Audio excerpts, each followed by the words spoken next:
That's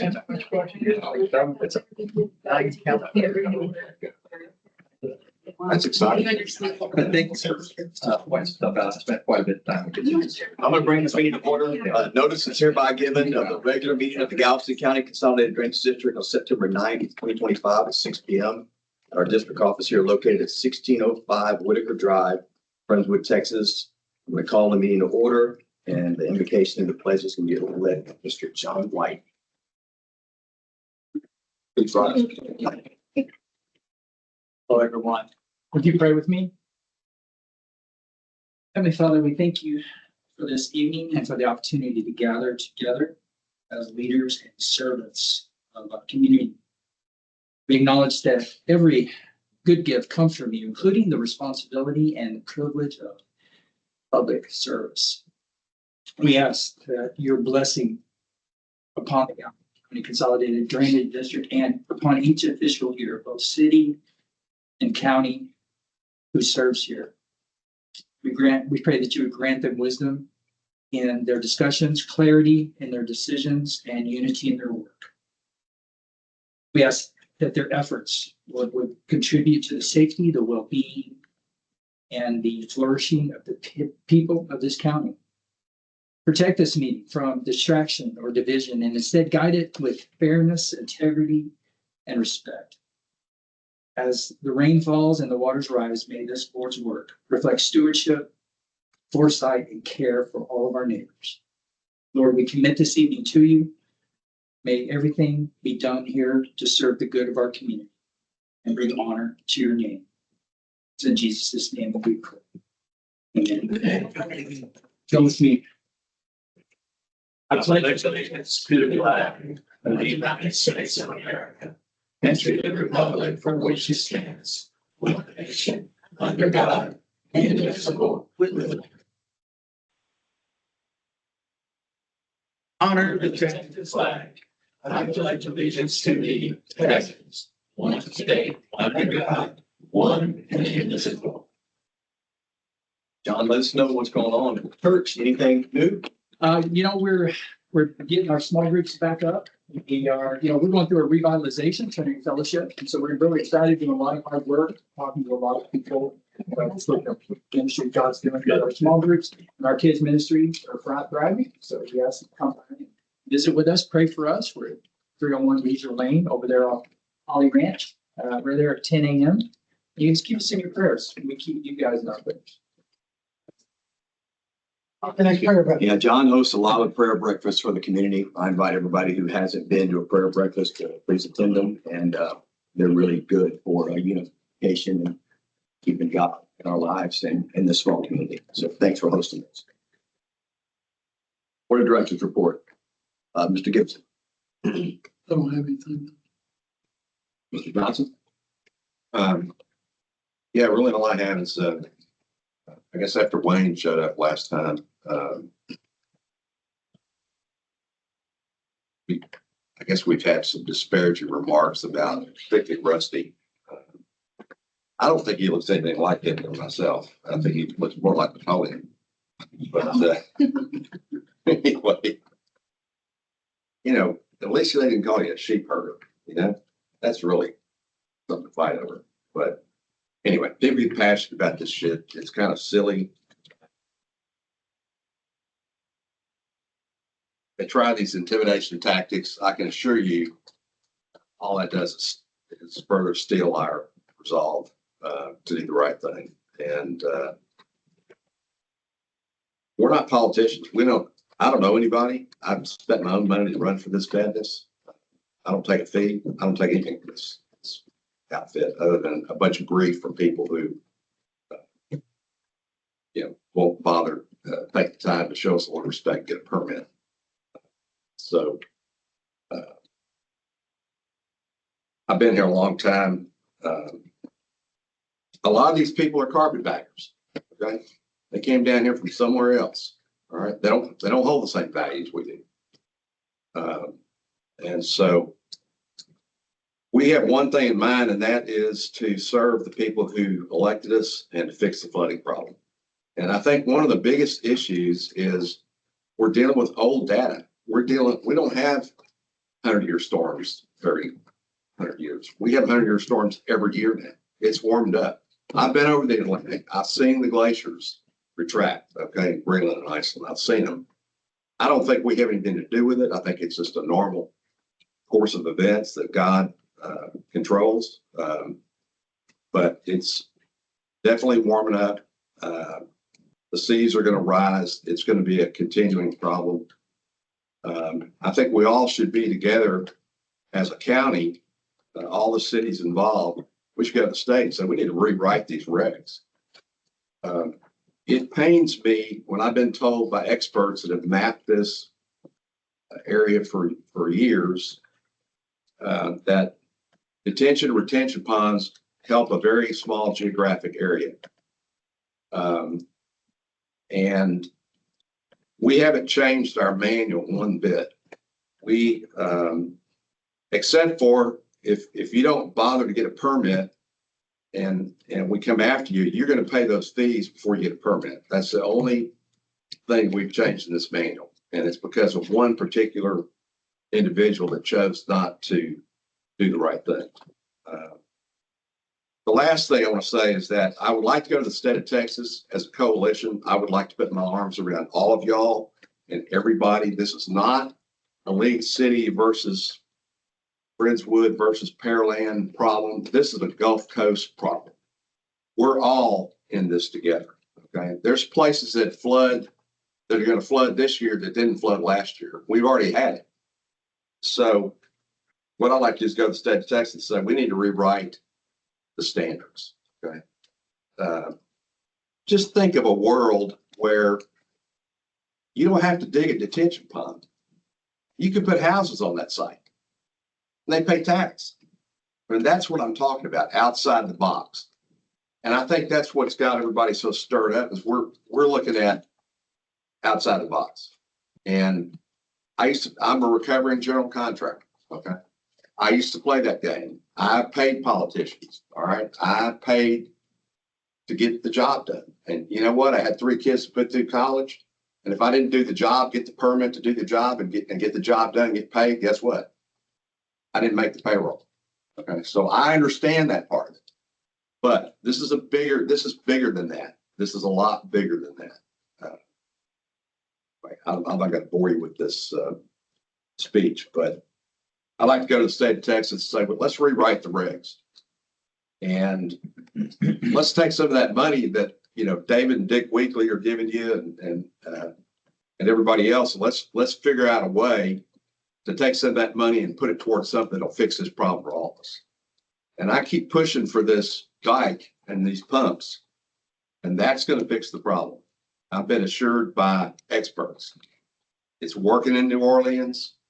It cost a lot of money to do it, but just think how much money you'd save and what taxes you would reap if you could even go back in here and get rid of some of the ponds we have.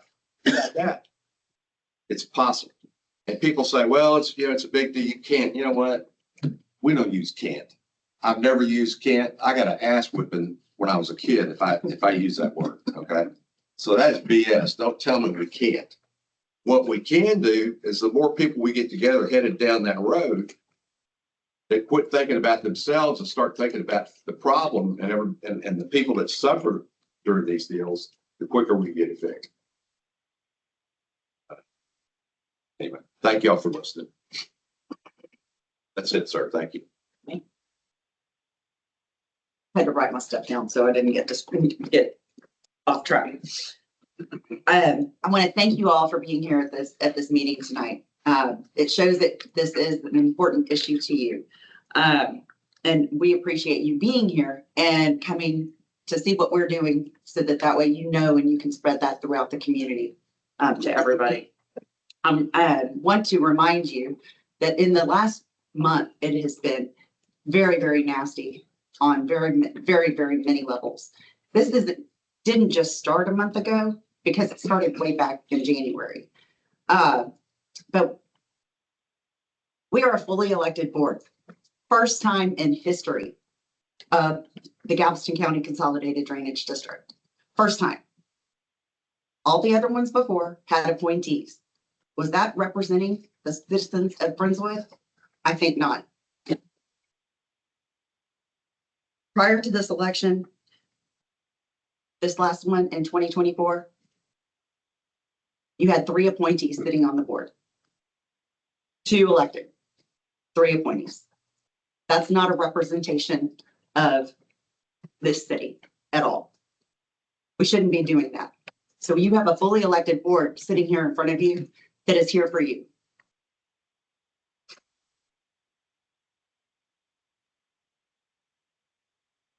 Trusted with these roles, and we take them very, very seriously. We have faced some criticism since January regarding decisions we're making. I'll start with one of them being that Mayor Foreman, the current mayor of this city, called us pains in the ass at a banquet where I went up just to say hello. We're pains in the ass. Then you have a former mayor who a month ago decides to call Rusty Hitler. How nice is that? I don't see us calling anybody names up here. I see us, and we've asked several times to work together. And we keep getting blowback. I would like to tell you a little bit about my relationship with Rusty to let you know I've known him for a very long time. We've known each other for over 30 years. We were neighbors for 13 years. I've watched him and Melissa raise their children. We have been there through some thick times. His cancer, Harvey, we both flooded, 4 feet of water in our houses. In fact, he drove a canoe through my front door to help me rescue my dogs out of my home. And then 3 short years later, his family was right there as I got home after the loss of my husband. To say that we're friends is an understatement. We're more like a family because our kids and Melissa and Rusty and I are dear friends.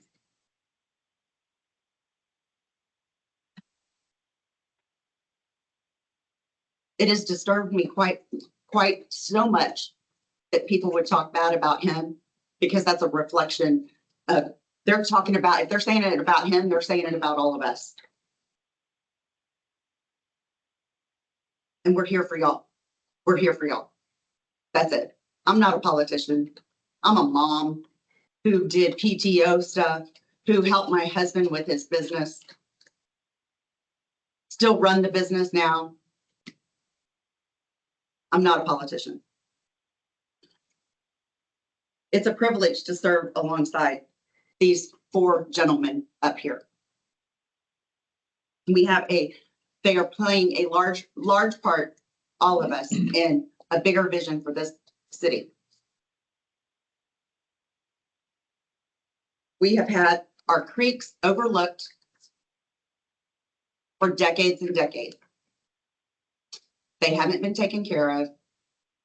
Nothing was done after Harvey to help us to not flood.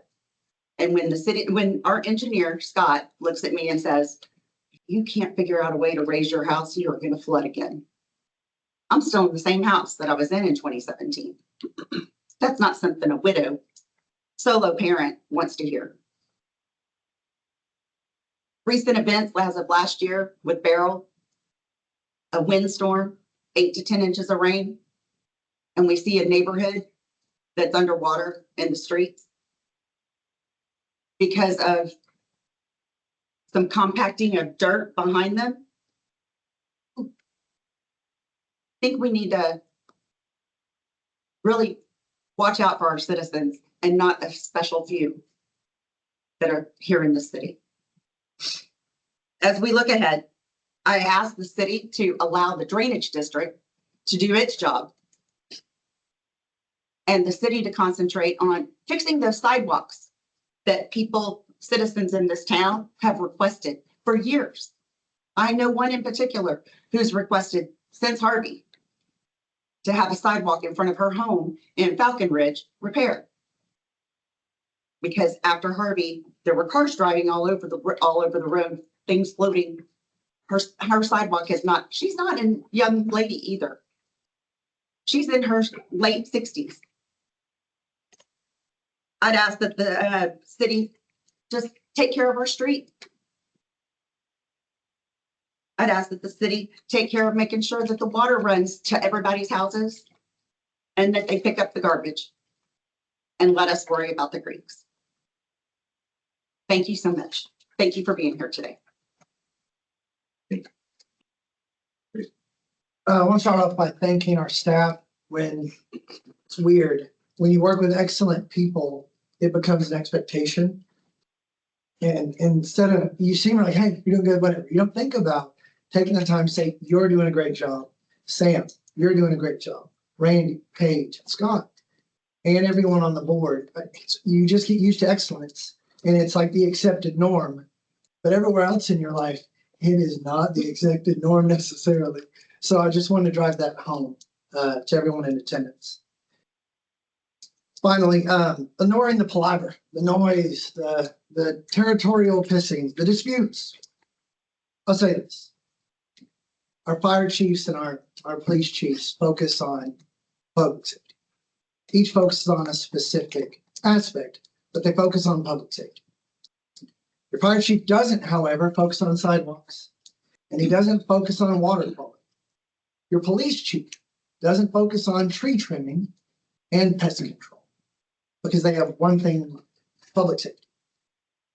So for the people that want to disparage, deride, possibly even dissolve a public safety entity, what are they focused on?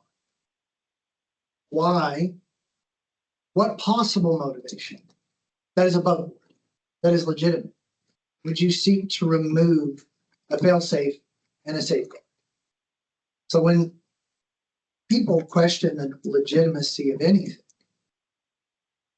maybe what's more important is their motivation than what they possibly seek. Thank y'all. Thanks again for that, David. Yeah. Our standards are the same. Thank y'all for the videos, are the same as the GCCDD. It's a GCCDD, they're all the same. So this district has taxed for decades and decades, with the Clear Creek side of the district bearing the brunt of the repairs that's been done in Dixon Bayou and just the decades of work. Like I said, I'm from here, I'm born in Belford, so I've seen all the work that the prior boards did. And so, and they've done good work out there. It's a good place for the outfalls of these new neighborhoods that League City's developing to get the water Dixon Bayou system over there and get it down.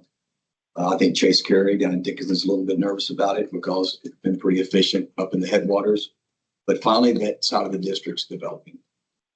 Okay, and now all the sacrifices of the friends of people who've been up here floating around for decades and having to scrape money off their plate to fund that part of the district, it's going to flow back to the district as a whole.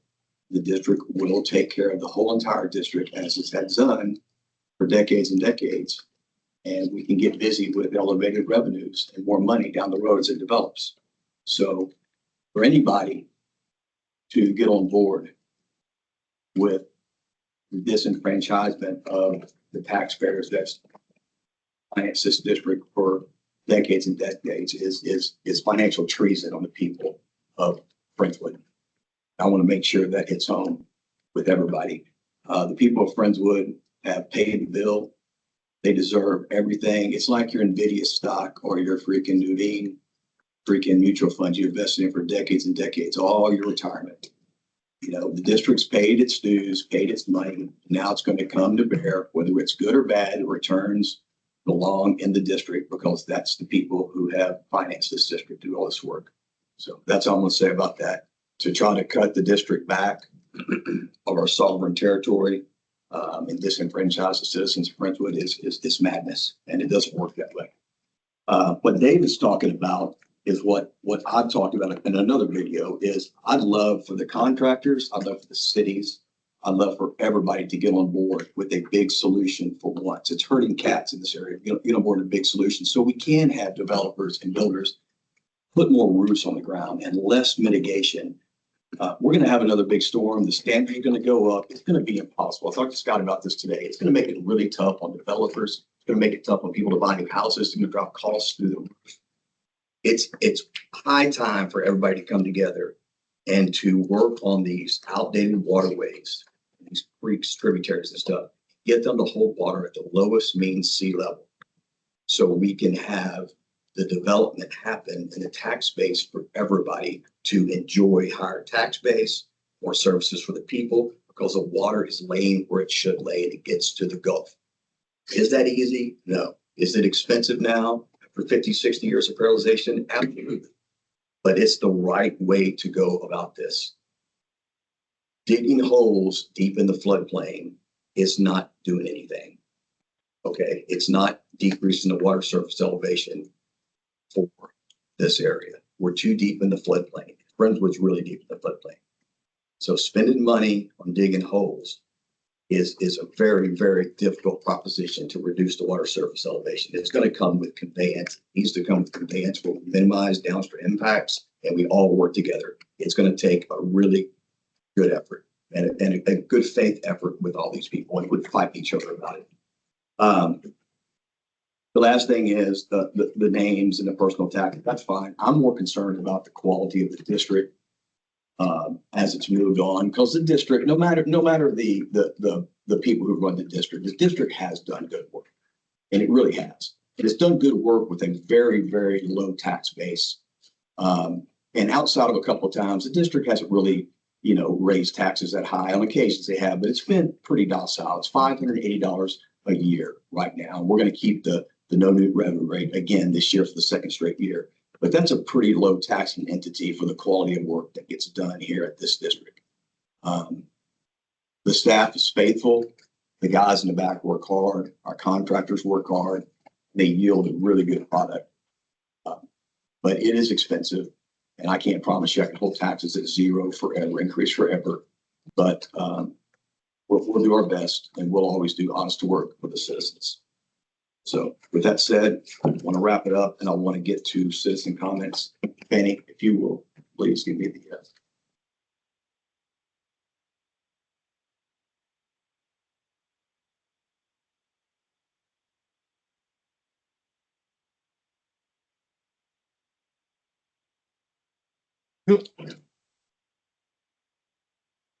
David Townsend, 1303 Sunset Drive, Friendswood, Texas. He already left. He left? Yeah. I think you want to do a longer presentation, Okay. just 3 minutes. I think he's going to get on the schedule for next. Okay. Kevin Holland, 1201 Crawford Drive.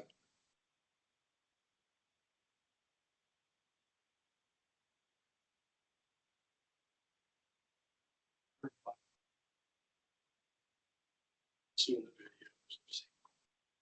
Sorry, you guys are having to go through this. But if you don't hold powerful people accountable, when they break the rules, break them again. Well, maybe this is for that reason, maybe it's, I've noticed that your last 3-minute meetings, you don't have the minutes posted. Consider that. I was looking at your budget. Are you guys? What it looks like is you're budgeting for $1.2 million loss again to some scammer and another Burkett barge. About $1,900,000 that you just duplicated. I think you cut your budget $2 million. You might want to take a look at that. You have the AG opinion on paying your board members' health care, roughly $1,500 a month. That's, you threw down there $18,000 a year, $54,000. I don't think we ought to pay for it. I think there's a lot of taxpayers that don't think they should pay for it. Your overheads at $1.3 million compared to a year and a half ago, $340,000. You've got 5 more employees here. Used to run this office with 2, now you got 5. such 1-to-1 with your laborers in the back. This thing's getting skewed way out of whack. Thank you. Else? Some business comments. Presentations, simplicity, presentation regarding smart water centers and the proposal for a pilot program in Galveston County. Hello, great. Allison Reese, thank you so much for having us. I represent Simplicity Integration. I've also joined with Mike Reese, who's going to show you the demo. We have presented to the team at your district, and we wanted to come and give you a little bit more of a demonstration so you all can see what we offer. Will you pull up the other, Yes. yeah, the one before this. So Simplicity Integration is proposing a 7-sensor pilot program for your area to look at smart water solutions. So I know, Mr. Johnson, you were talking at the top of this about the need for complete solutions, the need for understanding specifically what's going on, the information. And it's really hard to get a lot of that information because you really just need to know data. And so we're founded on this idea that good data creates practical action. And that's what we've been doing quietly for the past 5 years across Texas. I'm from Baytown. I grew up there, know exactly what happens when things flood, to your point about the flooding. And so what our solutions are doing is taking proven technology and we're applying it to situations to make low-cost solutions to understand what's going on with your water. You can do flow. Can you go forward? Do you want me to come do it? Or- I got it, go ahead. You can do flow, you can do turbidity, anything you want to look at. But most importantly, from our understanding with your team, they just need that information. They need data points along your waterways to understand what's going on. So then you can decide how you're going to solve that.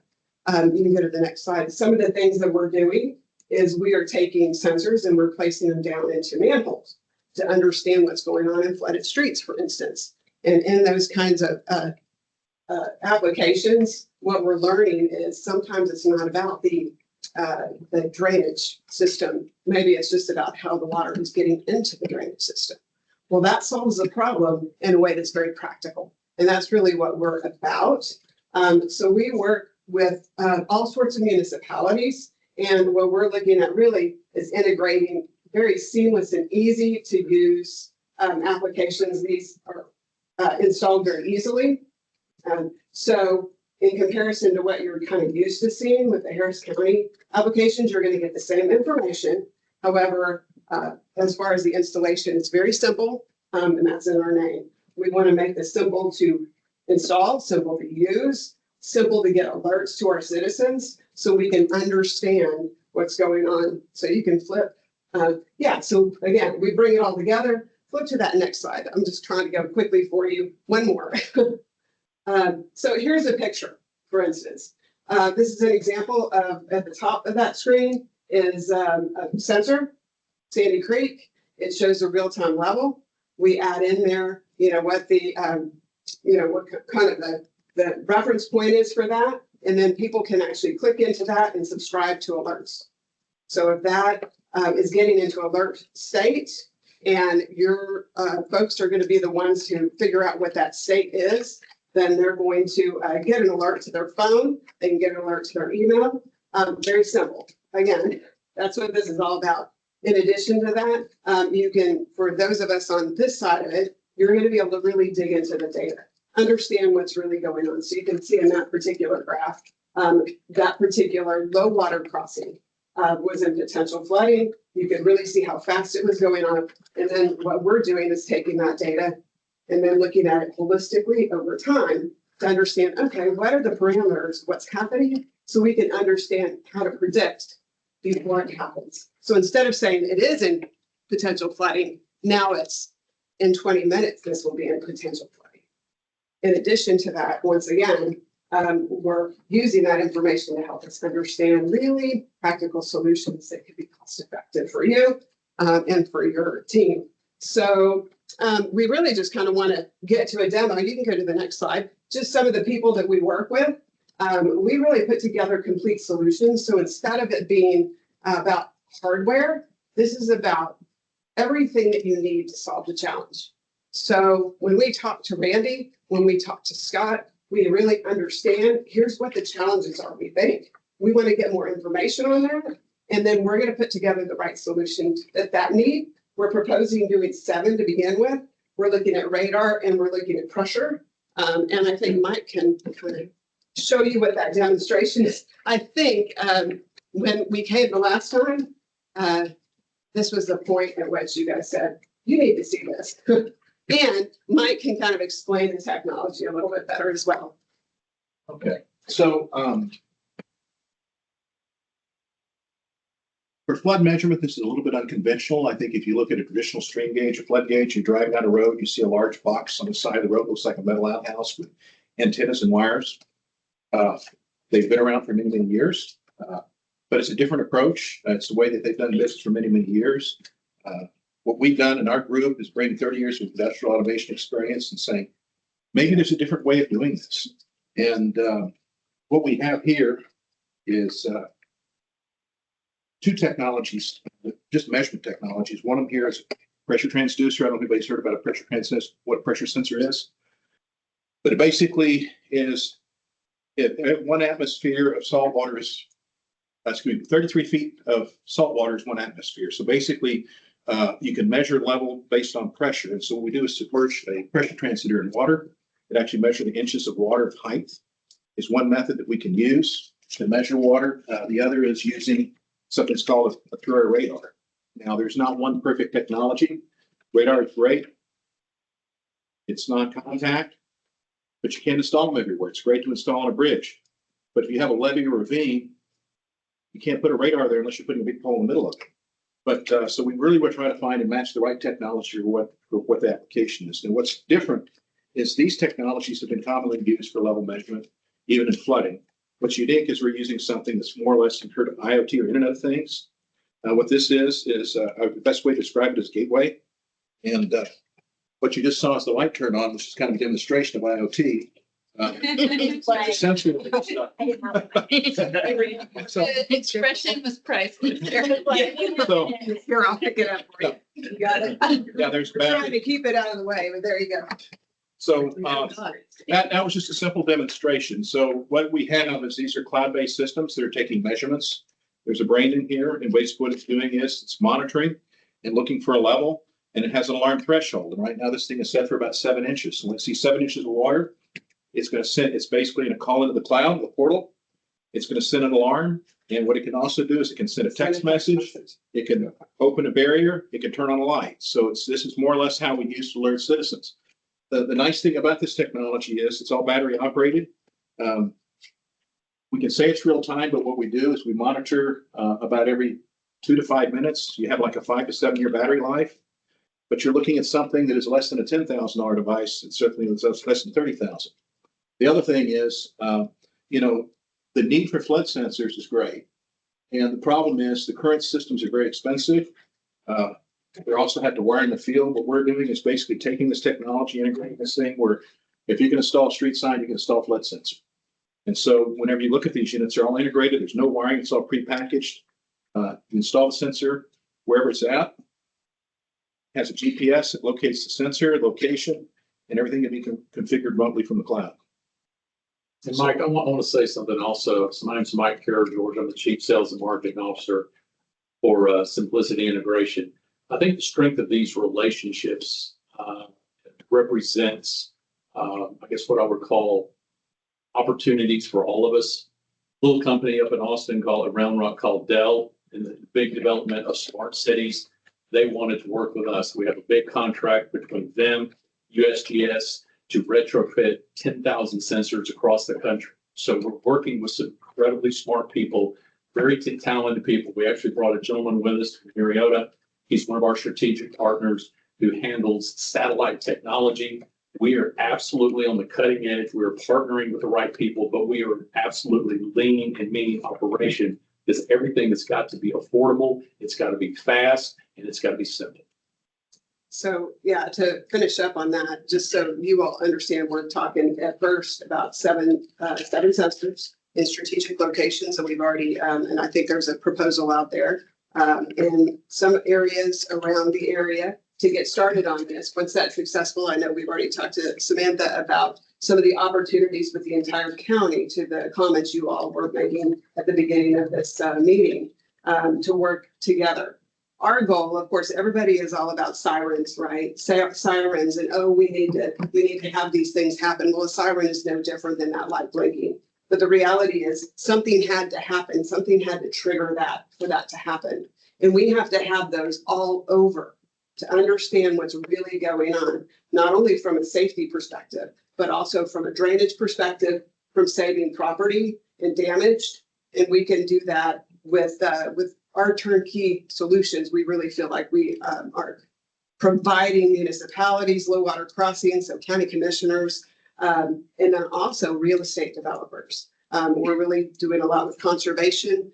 You can flip to the next slide there. Conservation to help them to be able to use their pond water to irrigate common spaces. So that's just one other use case. So again, if you have a complex water challenge, you guys do, we've got solutions. We want to partner with you. So that's why we wanted to come here, demonstrate this. If you have any questions, we're happy to answer them for you. The technology's there. It's more about coordination. And I just think when I hear the proposals of what happened in Kerrville, everybody's talking flood sensors and sirens. And the problem is you hear about a flash flood warning in Harris County. That's like saying there's traffic in Houston. Who's going to pay attention to that? Even if you have these sirens, what you need and the vision going this is you receive a text guide that says you are in the Brazos River floodplain. This will flood in 20 minutes. Leave now. Click here for directional evacuation routes. That's where this technology is going. But you have to drive the cost down to have these flood sensors in concentration so that actually you can have that information actionable.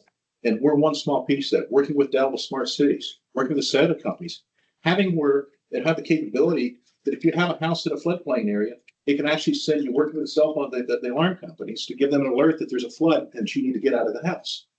That's where this technology needs to go. It's so much more. Everybody keeps thinking about the hardware, but it's so much more than that. I'm gonna talk just a little bit. So Paige and I have been talking a lot with Galveston County, and we are planning to have a meeting with the Emergency Management Office to talk about their plans for an alert system. And I think there's a lot of interest there in putting a grant application together to do a county-wide study that would locate, or it would come up with the best locations for gauges. It would look at the implementation costs, the maintenance costs, and then also look at the dynamics of how we would work with the different municipalities or the county to work out the cost agreements or interlocals that would be needed to do it. But I think Paige and myself and everyone who works at the district and our board are very passionate about this. It's long overdue, and this could really, really save lives and help people in Galveston County. Remember, there's a very easy to on our portal for people, on our website. You can see current conditions right now, where people can geolocate, find the pin, and see what the current level is. And then as you wish, we can have people be able to sign up for those alerts, either, any way you would like to do that, but make it simple. They scan a QR code on a sign that is right there. And that's as easy as it is for them to be able to start getting those alerts, get information. And then for you all, you would have much more detailed portal to be able to see correlations between rainfall and the levels of the sensors in your location. And Mike, I think the thing for the citizens to understand is I've always been impressed with the solid state technology of the devices and how it's going to go about versus the old ways. But I still believe in sirens also. I believe in lights. I believe in all three, and I believe in the shareability of the information with the city and the county. So whatever that integration is, and then, if we approve this and we can show the stuff for just 7 of them at strategic locations, Randy, that we talked about, and it can show its merit. I do believe from my first meeting at the state capitol with Cheatham, with Sarah up there, that we can probably get some funding for this. And I think we can integrate with the city pretty easily with Harris County. Also, we've talked to them about that. But I would like to see the data and the reliability and kind of what it puts out compared to what's already on the board. And here's the biggest part is how easily can the citizens interact with your system versus the Harris County flood control system? And is it going to be, it needs to be like an iPhone. I've said that to y'all before. It needs to be very intuitive so the citizens don't have to really stress about it, or they can really look at 7 strategic locations and be like, Rusty, okay, give us input and say, or give the city input with us and say, and with the county and say, hey, this is intuitive, it's easy. And that you're going to prove yourself when with these 7 initial, if they get past the board. So that's just kind of my thoughts on it. Sirens and flood sensors are absolutely integral parts, but what I want to say is that they're not the only piece. It's about getting the information. And let me correct if I mistook that. I'm not against sirens and flood sensors, but absolutely it's more than that to solve the problem. And I think it's about the information. It's the ease of access to the information and being able to get this in a way that people can understand. I was gonna say, you know, for guys like me, you have to put blood on the light. Yeah. Me too. I'm not that smart, but What's that mean? I have some friends who live between Beltway and Addicts Dam. The door opened it up, middle of the night. Same thing happened, happened to Kim. They hear something downstairs, there's no warning. Board's like, oh, we're either gonna save downtown or we're gonna save, Correct. and so you might want to go see those people. That dam, There's a lot of need. those gates are still there. There's a lot of need and look, that wall of water didn't rise instantly. It's getting built on its way down. A lot of that stuff, some of the information's there and there's actually more need for sensors, but I think that's, we look this holistically Right. and find that. The other thing that we, simplicity is our name. And we're working with smaller counties throughout there. Some don't have a budget or have an IT department. And so or they don't want to maintain because you start thinking about these sensors. Well, oh my gosh, this is complicated technology. So we have the flexibility where if you want to buy the technology, you can buy it. If you want to lease it and just pay for the data and have one price. And then we come in and maintain these systems and we repair or replace that system with a predefined amount of time. And you just buy the data. That's what we want to do is, depending on districts and their capability and their budget or how they're staffed, and we're flexible for either way. I did want to share a personal story. I don't live in Friendswood. I live in Dickinson. And my dad recently moved from Dickinson to Arkansas because of Harvey. He got 8 feet of water in his house, and it's a 1-story house. He was stuck in his truck for 2 days. Having a sensor like this down the street on a bridge to tell him, hey, don't go to sleep. You need to get out, would have completely changed the entire trajectory. So I just wanted to share my personal story. Yeah, sure. Since they're strategically located across a fairly small area and given the expense, you're not going to have any level of redundancy except for what is downstream. So how would you handle, what is the response to a failed sensor or an inaccurate data point? Like how do you alert people to say, hey, don't think it is flooding, but right now we're getting this alert. This is how it's addressed. Part of that I call this measurement integrity. And so these sensors do what's called report by exception. If you have these things reporting all the time and you need solar panels and all of a sudden you have something out there that's also a target for vandalism or theft. So what we like about these designs is they're very unassuming. And so what they do is they sleep, they take a measurement. If there's no change in level or it's not urgent, it goes back to sleep.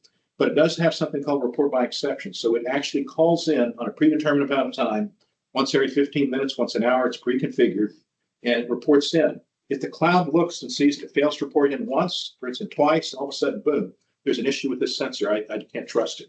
And then in the event of, let's say, a hurricane event, we can change this reporting situation from, let's say, once every 15 minutes to every 5 minutes, or every 2 minutes, because there may be a wall of water, maybe a tree knocks this sensor out, but it's about measurement integrity, making sure that you have that sensor is measuring. How do you get the information? How's it transmitted from that to? This is based on cellular, and from what I understand, cellular is not an issue. But we also have a partner, MyRiota, here that is actually on the Internet of Things on low-cost satellite technology as well, which is another alternative, bring it through it. You know, cellular in some areas is great. It's redundant in hurricanes and storms. In some areas, it's not trustworthy. But the low Earth satellite is impervious to storms, and it is a very reliable technology as well that we can provide as well. On your systems end, do you do real-time data as far as weather as a part of like the overall parameters? Correct. So, for instance, on our website, a public view would be, you can see the weather coming in. So the radar, for instance, and then you can see where the sensors are. You can click on the pin, you can see what the data is. And we're already pulling in the data from other sensors that are not just the Simplicity one. So for ease of use for your residents, it's more than just about the sensors that, Galveston County District is procuring. It's about all of the sensors that are around, all of the data that's available that's around you, whether it's public weather stations or public, Harris County Flood District information, all of that can be pulled together. And then what we do is we take that information and start looking for patterns to help you all understand what's really going on with that particular location. Do y'all deal with Harris County Flood Control now, or? We of course work with them. They know what we're doing and we all integrate together. So the more data points is always better from your point of, if we're going to really We truly provide the understand. solution on our portal. We'll actually have access to the Harris County information, flood gauges, their weather gauges. And so you'll have one site. You won't have to go to two different sites. To Did y'all have that? Okay, so you'll have That's it. correct. Yeah. It's public information through bringing that API in. And something else. Well, we've met specifically with the Harris County Flood Control people and with Simplicity together in one meeting to talk about that integration. They also really loved that we were looking at a countywide approach since, water knows no boundaries, but if we're thinking about a gauge system, it starts becoming a problem if like lots of small different entities put in different gauge systems, but really having the foresight to think about it at a countywide level, they said is the best way to do it. It's really a statewide problem. Yeah. But to your point about TDM and the Texas Water Development Board, certainly they know of several of us who are working on this and really thinking through about the specifics that are needed to be thought about as it relates to these complex challenges. If they were easy to solve, it would have been done. But the point is the technology is here and it's very reliable. Y'all public company or? No. Probably not.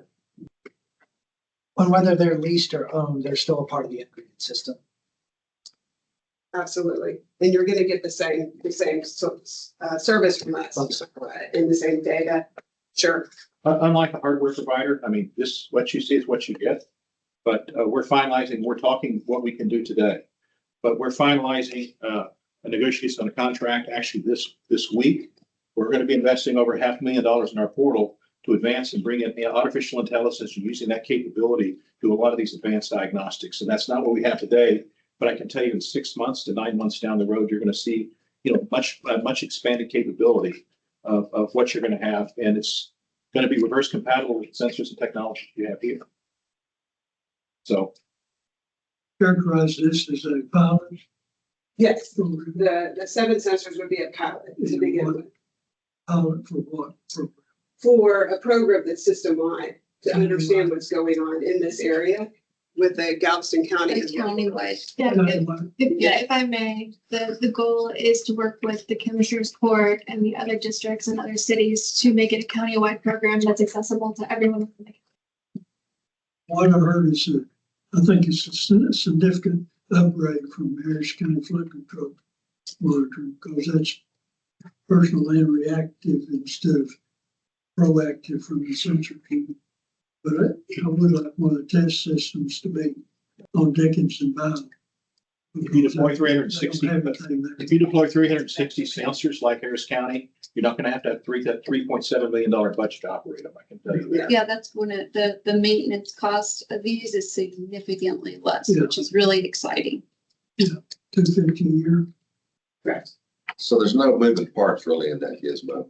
Yes, what was the question? There's no moving parts. There's no moving parts. No, you want to let them hold it. You can hold it, look at it. What we do is we pre-wire, pre-configure everything, set it out. But that's basically all it is right here. Well, I will let you do that when you get here, but you know, I have to maintain equipment at a ranch around my house. It's a pain in the neck. So, One of the things that we're actually, that is being sold to ranchers, to people who want to monitor their water. One of the original ideas came from a low water crossing for a dead end road. So that'd be. so I could hand this to a ranch hand and he couldn't tear it up. Probably not. With a hammer, I think he can do it. Go ahead if you want to look at it. What I love about it is that it's simple enough for any of our staff members with 5 minutes of training to go in, switch batteries, exchange it, fix it, and put it back online. And we're not waiting months and months and months for tech support.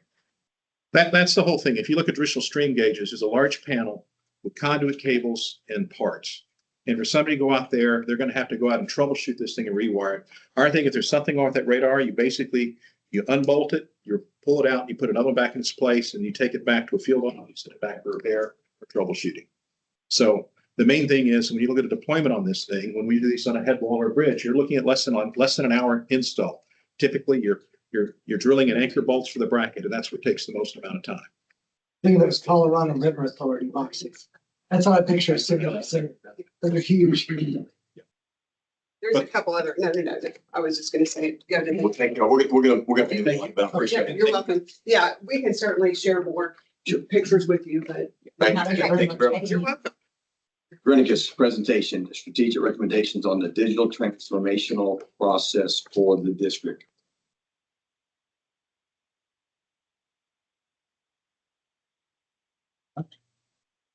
Good evening. My name is Kevin Russell and I lead our local government sales team here at Granicus as the vice president. I wanted to say thank you to the board, the members of the Galveston County Consolidated Drainage District for having us here tonight. We really appreciate the time, energy, and collaboration over the last 6 months. It's been great to work with you all. Again, we're excited to be here this evening, but I wanted to also provide a quick overview about who Granicus is and where we're headed together. At a high level, Granicus is a citizen engagement platform. We partner with over 6,000 government agencies across the U.S., around 500 special districts in the U.S., and 152 counties and cities in Texas alone. We help these agencies connect effectively with their communities, whether that's through improving transparency, streamlining operations, or making it easier for residents to access public services. Our Experience Cloud, which Mike is going to talk about, is designed to do just that. Help you all communicate better, work more efficiently, and make the most out of your current resources. When standing up a digital transformation project, we typically see that happening in 3 ways: people, process, and technology. The people in this room, our GXG team, the implementation counterparts and customer success teams, the process mapping that we all went through a few weeks ago, and best-in-class technology provided by Granicus. We're confident we can support your mission, your agency, and the residents, doing it all together. I want to pass it over to Mike, but thank you again for the opportunity. Appreciate it. All right, thank you so much, Kevin. Just wanted to do a quick introduction of myself. My name is Michael Kutsu. I've been working in the software field, specifically with the public sector, for the last 15 years. I'm from Alexandria, Virginia, and I come from a military family, so I have a pretty good idea about how to help you guys out when it comes to special districts. Scott, can you go to the next slide for me? Thank you. So I wanted to start off by talking about the priorities as we've seen them throughout our conversation over the last 8 months. I'm actually going to take a step back and go back to that June 10th date where we had that first board meeting here. At that time, we broke it down to staff, board, and community into 3 different sections. As you can see here, what we're really looking for is we're looking to understand your growth goals and understanding of your current processes. As I'm going through this exercise of priorities, I want to mention that, like, when I say we, I mean like Granicus and your district together, because we formed these priorities together. At that time, we were focused on enabling those executive teams to focus on those imperative topics and enhancing your credibility and board member reputations, which will lead to building and fostering the trust with the residents. So where does that take us now? Next slide. All right, so the priorities have changed just a little bit. We have the Experience Center. I have the full report right here. I have 3 copies of it right here. If you want to take a copy and just pass it down, that would be awesome. But how has it changed? So what we've heard in that time throughout the Experience Center and throughout our discussion is that we want to make sure that we're streamlining and automating some of that intake for workflow process, like agenda creation, video indexing, and service requests, just to name a few. We also want to make sure that we're building and distributing that information effectively and securely, not only to your staff, but also to the public as well. And increasing transparency. By increasing the participation in the board meetings, it'll lead to better board transparency. And we want to improve that emergency preparedness and response capabilities, especially during that hurricane season. Speaking with Rusty earlier today, I heard that, that 100-year storm was about 125 years ago. And David stated at the beginning of this meeting that you're getting 100-year storms pretty often. So it'd be imperative for this district to be prepared for that hurricane season as it's starting to come around and as we're in the middle of it today. We spoke about having enhanced cybersecurity by making sure that we're in compliance with that Texas Open Meetings Act and ADA compliance. We serve over 6,000 governments across the country, so you can trust that your data is safe, the residents' information is safe, and you can have peace of mind knowing that you're well protected in that aspect, which will lead to solving staffing challenges by attracting and keeping the staff by giving them innovative tools. That link down there at the bottom is going to be the digital showroom. It's accumulation of all the work that we put into over the last 8 months. So you can take the journey with us about how we got from the beginning of the conversation, when I first started talking to Paige about just video and 311, to the full digital transformation today. Next slide, please, Scott. All right, so I wanted to, before I get into the meat of the conversation today, I wanted to talk about the government experience and the way it is right now for your current district. Right now, the Galveston Drainage District is unable to provide information in a really timely manner as fast as possible to the right people at the right time. And we also want to make sure that you're not able to collect card information. You're having to have them come in and pay by check. We want to be able to help that with you. And make sure that we get those response times for service requests as well. So Scott, can you go to the next slide for me?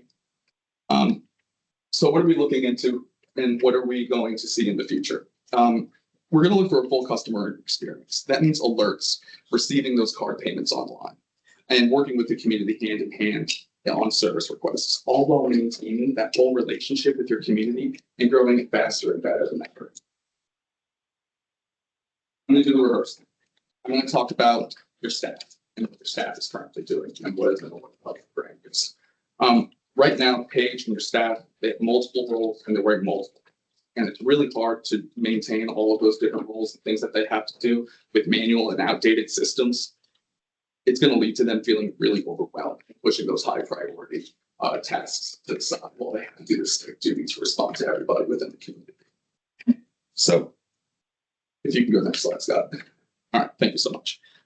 So I want to talk about the ideal state for you guys right now. I'm going to start off by mentioning the partnership with our experience services team, like Ashley and Danny from the Experience Center, who really will understand your unique needs and goals and be able to help you take the solution and make sure you're maximizing its ability to make sure that not only your staff understands it, but that the board and the community can use it seamlessly as it gets kicked off. Together, we've identified some custom workflows and automation your agency is striving for, not just by implementing technology, but by implementing sustainable business processes that deliver those long-term results. Examples of that are saving over 850 hours of staff time on manual processes per year. Through the solution, the amount of people that you would have to hire in order to make those manual processes go away so that Paige can focus on bigger things, like applying for those grants that you guys want to go after. And with more robust reporting capabilities, you're going to be able to apply and get those and be able to apply for more grants that you didn't even know existed. After Hurricane Harvey, we were able to see that a lot of your neighboring districts were given millions for Harvey. So there's potentially millions of dollars lost. And through Granicus, we're going to be able to give you more data-driven insights so that you can have more robust reporting capabilities. And that way you'll be able to apply for those grants and have peace of mind knowing that you've done all the work you could to put your best foot forward to get those. And finally, the last thing I wanted to mention on this slide is creating a proactive plan to save 15% or more on those service requests. That's the average we find from the U.S. Army Corps of Engineers. And I know those maintenance repairs are eating up a lot of your budget right now. So let's say like the average for a service request is like $75,000. From the same people, the U.S. Army Corps of Engineers, you save about $25,000 by getting there early. So I know you have more than 10 projects a year. If you're even just a little bit late to that, you're losing $25,000 every single time you're late to a service request. So even if you only had it's like $250,000 to save just by getting there early, and also the community is going to feel very well doing it. You go next slide, Scott. Thank you so much. So I wanted to briefly recap what does that all mean?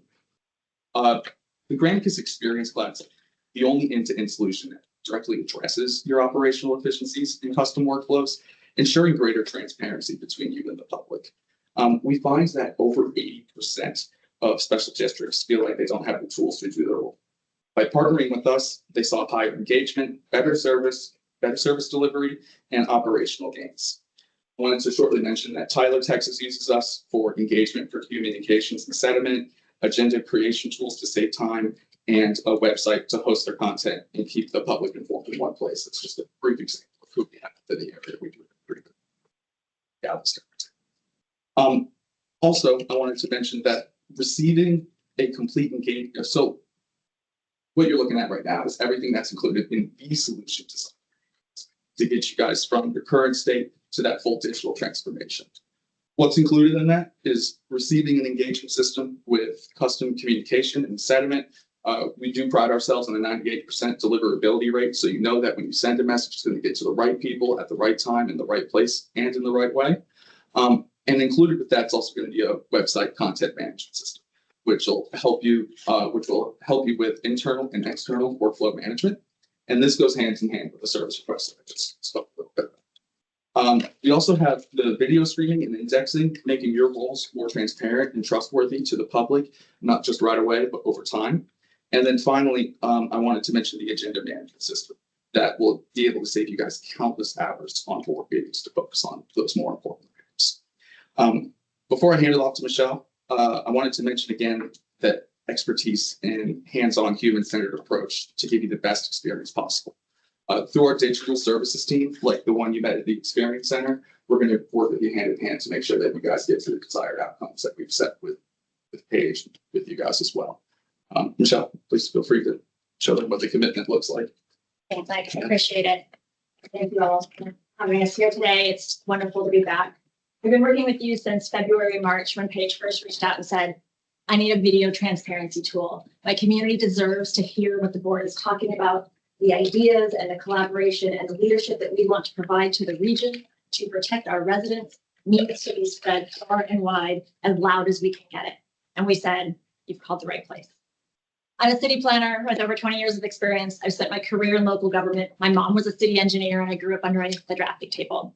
I've spent my entire career trying to figure out how to bring democracy into the 21st century, trying to find ways to ensure public safety while government efficiency and great communities are also being built all at one time, where different voices can be heard, where data can be collected and insights can be used to drive outcomes that make life better for everyone.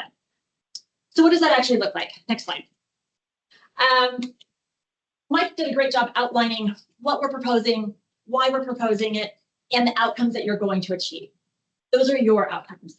In front of you is the strategic report that came from those 2 days of hands-on work that you did with the consulting team, outlining whose responsibility, what is our priority. Funds are not unlimited. How do we sharpen this pencil? How do we make sure that we are serving our constituents in the most responsible way possible?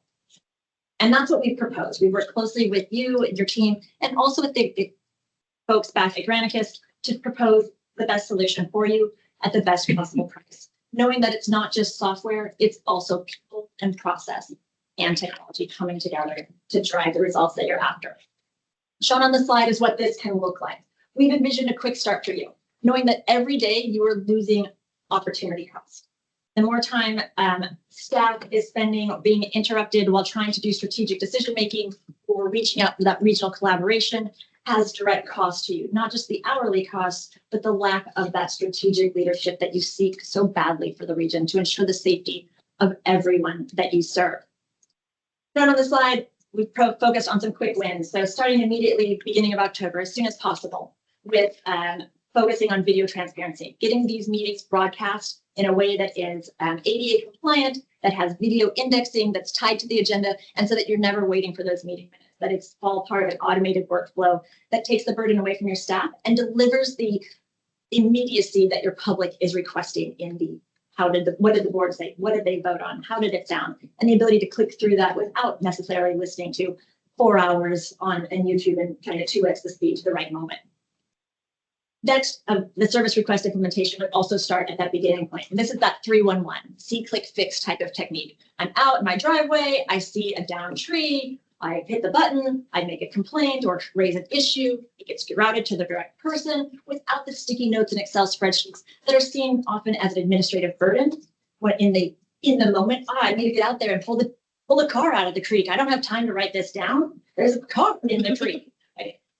And so it's perceived as that administrative burden. But then when you go to file those grant applications and ask for those federal funds that say, hey, we're doing the work, we're removing the debris, we're doing the maintenance. And they say, show us your receipts. You're like, I'd have left those in my other pants. We're taking that off the table, making it easier for your staff to document what's happening in real time and for the public to have eyeballs on what's happening in real time, creating that transparency, which we know breeds trust. Next, we have our email and SMS, which is that two-way communications piece. So not only making it so that those messages are delivered, but that the community can raise their hand back and say, hey, wait a minute, tell me more about the strategic plan you're doing. Why are you focused here? And that you can have your listening ears on and say, ooh, we're starting to see a bubble of divisiveness and a lot of questions. And maybe we haven't gone deep enough of explaining why we're investing here or what the needs are for this community. Or maybe we don't understand the needs well enough and we need to go back out and spend one-on-one time with them, that our digital tools aren't going to get us there. Whatever that scenario is, these tools allow you to capture information from your community and your constituents and your neighboring stakeholders in real time, apply sentiment analysis, targeting and segmenting to really understand those audiences so that you can take what seems like a wicked problem into a series of small strings that you can pull on and achieve the outcomes that you're after in the priorities that the board sees fit as they see fit with the input from the community. From there, of course, once we have that communication and engagement and sentiment analysis tool available, you're then able to do that loud, hey, everybody, our digital transformation is partway through. We already have a brand new 311. We have our meetings being broadcast. We have a 311 system with an app that you can drop a pin that gives you real-time updates of where that request is or where that complaint is without calling the office, waiting for a sticky note, Paige comes back, checks in with Randy, calls the folks, right? That this process is happening without all of those human steps because it's automated. From there, we have those communications out to the community. We're inviting them into the conversation and we start working on that website implementation, design, really focusing on not the departments and what the board wants to see, but what a customer journey looks like. What do you need to do? Well, I need my permit. I want to build. I want to do things. Well, let's make it easy for you. Click, find out if you're in this district or a different district. Maybe a hyperlink back to the city's permitting system. Ways to work together collaboratively so that me, as a resident of the community, oh, I need a permit for that. Oh, I'm super angry. I just wanted to build my shed. I didn't know that the non-permeable area was an issue. And I came here and I clicked a button and I learned about it. And I learned about the issues about permeability and hard surfaces and why that's important for an area that gets as much rain as we get here. From there, agenda management, again, working on those staff time savings, being able to collaborate not only within your staff, but from your neighboring communities, your stakeholders, consultants can submit their reports, and that's all organized within your agenda and then tied back to that video indexing. So I have the ability, whether it's 2 years from now and I want to come back and click on an agenda and go directly to that minute and understand what's happening. That, of course, is tied to that community engagement. So you're creating both listening as well as conversation to create a relationship that drives the outcomes of the district rather than operating in a cone of silence or in an echo chamber where you're only hearing from the loudest voices. The more voices we bring into the conversation, the easier it becomes to understand where the middle of the road is and how to reach the consensus items. Let's go ahead and move to the next one. So how much does it cost, right? What are we talking about? We started with Paige and the team once we got to the Experience Center in August and had a tight solution, said, this is probably close to $500,000. A full digital transformation requires full digital investment. We were way off in the beginning. There was like a no way, we can't go here. 3 years, 10%. And we're like, well, that's standard industry. Paige was like, get. We said, okay, we'll go. And so we came, next slide. We sharpened our pencils and we came back and said, what if we did 5 years at 5%? That saves approximately $400,000 as we move from the 3 years at 10% to 5 years at 5%. Those percentages of uplift really start to put dollars back into your pocket. Paige was like, that's not good enough. Go deeper. We took back to our team, and next slide, and we said, this district is who we want to partner with. This district is not only doing the right work, but they are broadcasting that they're doing the right. They have a committed board of residents who were directly impacted by floods, drainage issues, etc., who really understand the needs of the community and say, we want to do better. Granicus only serves government. It is our passion and it is my mission in life to make government come into that democracy, come into that 21st century.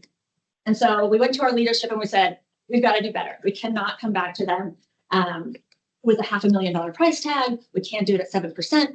And they said, all right, here's where we can get to. 7 years at 3%, which allows you all to gain almost $600,000 of savings from our initial proposal. Almost 2 full years of subscription services. And that's part of our dedication and partnership to seeing you achieve the goals that you want to. We believe you're a leader in the region and that your vision combined with our other partners, the county, the communities, is all part of the story that this area deserves to be told.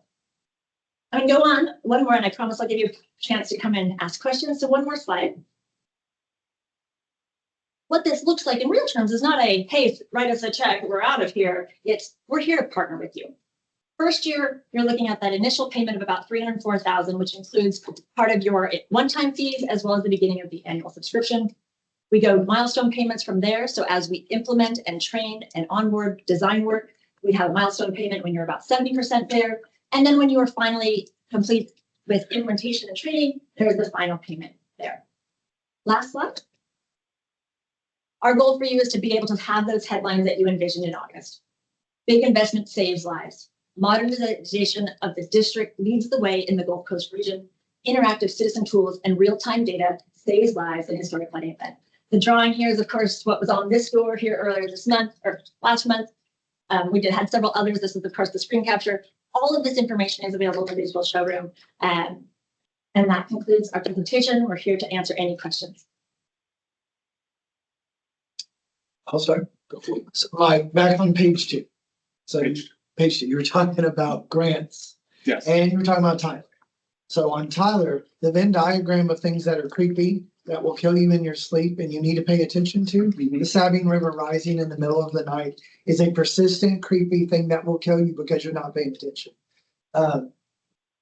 It just starts and it never stops because that water's coming down the Sabine Basin. So been there, done that, right? As far as the grants go, for people who aren't here frequently, our hazard mitigation plan expired in 2017. So that well predates us on. That means we were not eligible for grant funding. Anything we can do, which we have started the process of renewing our plan, which means we are now eligible for grants. Sam is a hero on those things. Anything that we can do to help streamline that process to get money pays for everything we do to get that money. And we need new media equipment. We need better recording. We need better audio. There's so many things we need. So if you were to total up all of the things we need, the sum of the parts would well exceed the investment of what we're trying to do. My 2 cents. I've listened to you. I listened to you. If you go back to where the project implementation.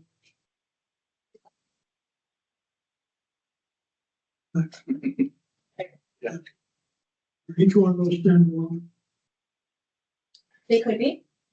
You could pull the capacity into different modules. And if we stood them alone, that also significantly decreases the cost. It actually increases the cost. Total. Correct. As a bundled solution, there's savings. When we pull them apart, that we lose the efficiency. And so there's a 15% cost to take apart. The day $1 would be less. I'm kind of concerned that how much money we're talking about. We talked about this a lot during the experience center, part of the, chicken or egg. Do you invest for everything at once or do you eat the whole enchilada? And what we consistently came back to as a group was, well, if we just start with video transparency, how does the community know that they should start tuning in? Okay, well, we need to have communications and email. Well, if we invest in email communications, should we also give folks a place to ask us questions and create a two-way conversation? And then if we're doing that, now we've created more doors for people to come in, but there's not more channels. And so it's like a different size funnel, right? And so, yes, we've made the top of the funnel bigger, but there's still that tight point where you come down to there's still much more stuff. And so as we went around and around, like, what should we do first? How can we slice this pie to do a smaller bite? It became clear by working with you that you have a clear vision. You know what you need. You've deferred the investment for quite a while, invested though it's a capital improvement, spending less than 500,000 on a digital transformation that delivers well over that in annual, not just savings, but really opportunity, those grants access, increase in engagement activity, trust with the district that allows you to drive the programs, have that higher ROI. So yes, it is 100% possible to take smaller bites. That's not what I've heard from the board in the conversations. It's not what I've heard from the community who says, we demand you do better. We demand you find a way to streamline this process. We demand that you find a way to work together. And that's what digital tools allow you to do, is to create places to connect that isn't always in a meeting room.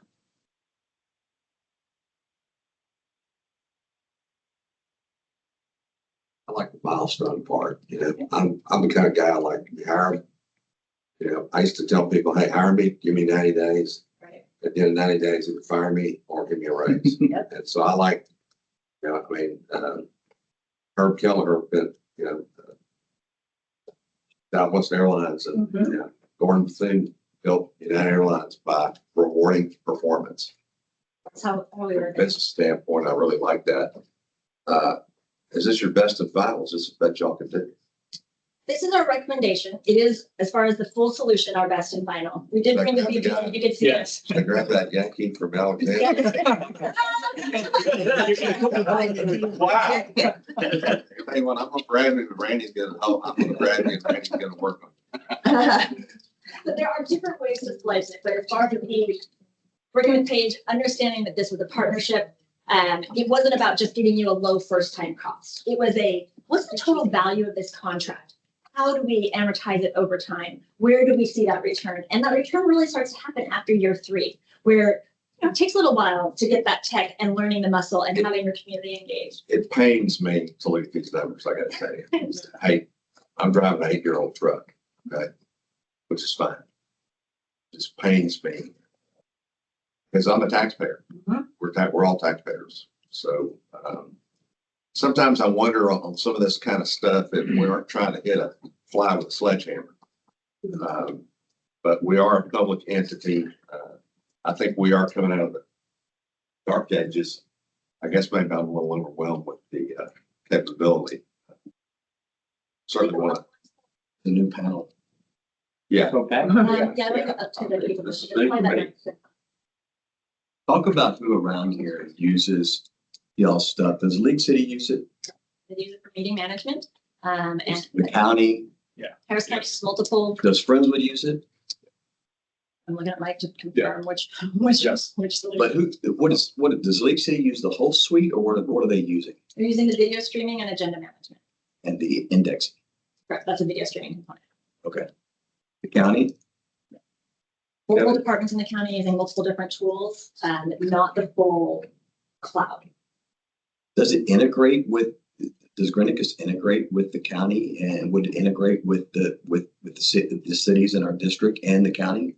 Depending on what you mean by integrate, yes. There's an organic network within our communications. So if I'm signing up for Harris County's transportation notifications, I'll be prompted as a resident, would I also like to be signed up for the district's notifications?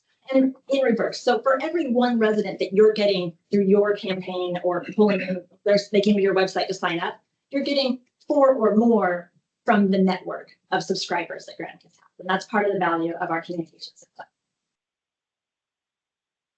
is some of the ability to parse it out because they have entire departments that do things. We have 5 people. Yeah, and the reason we have 5 is because half the time Randy's out or Samantha's out doing something. So really we have 5 people, 1, 2, 3, 4, we have 5 in here if one of them's here. So we'll have 5 people in this office, the best case scenario. If one of them's here, and Randy's done a lot, so. Actually, we don't have the staff to parse it out the same as they make. We don't have an IT Like department. an entire Right, IT yeah. department. We don't have a communications department with 5 staff employees. I was born in 1953, so I'm not the oldest guy here, but I'm getting there. And my parents were born in 1915, so I want to make it easier for our staff. One of the things we want to be is the best organized, the most efficient. If it truly does, if we recognize cost savings, that's really the best point. That's one thing I want to ask Melissa. The new accounting system we're going to should capture the cost that we could be reimbursed for things like burn, does it not? It should, it will, And actually. the issue with workflow management is manual input, which we have a hard time with, and even with your system, we'll have a hard time with. And that's, I finished it on X date. Well, Randy forgot to put it in there.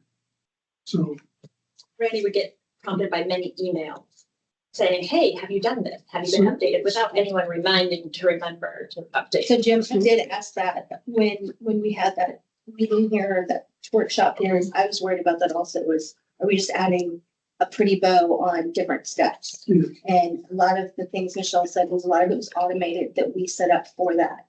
So like when somebody would call, to ask about where they need to go to pay their attachment for or how they could pay that, they could automatically type it into a chat and it picks up those words and immediately gives them that information of, oh, you can just, go here and look at how much you owe and pay online. And so a lot of that is, or we don't even see it until I see, oh, a payment's come in for a credit card. I need to enter into that new accounting software.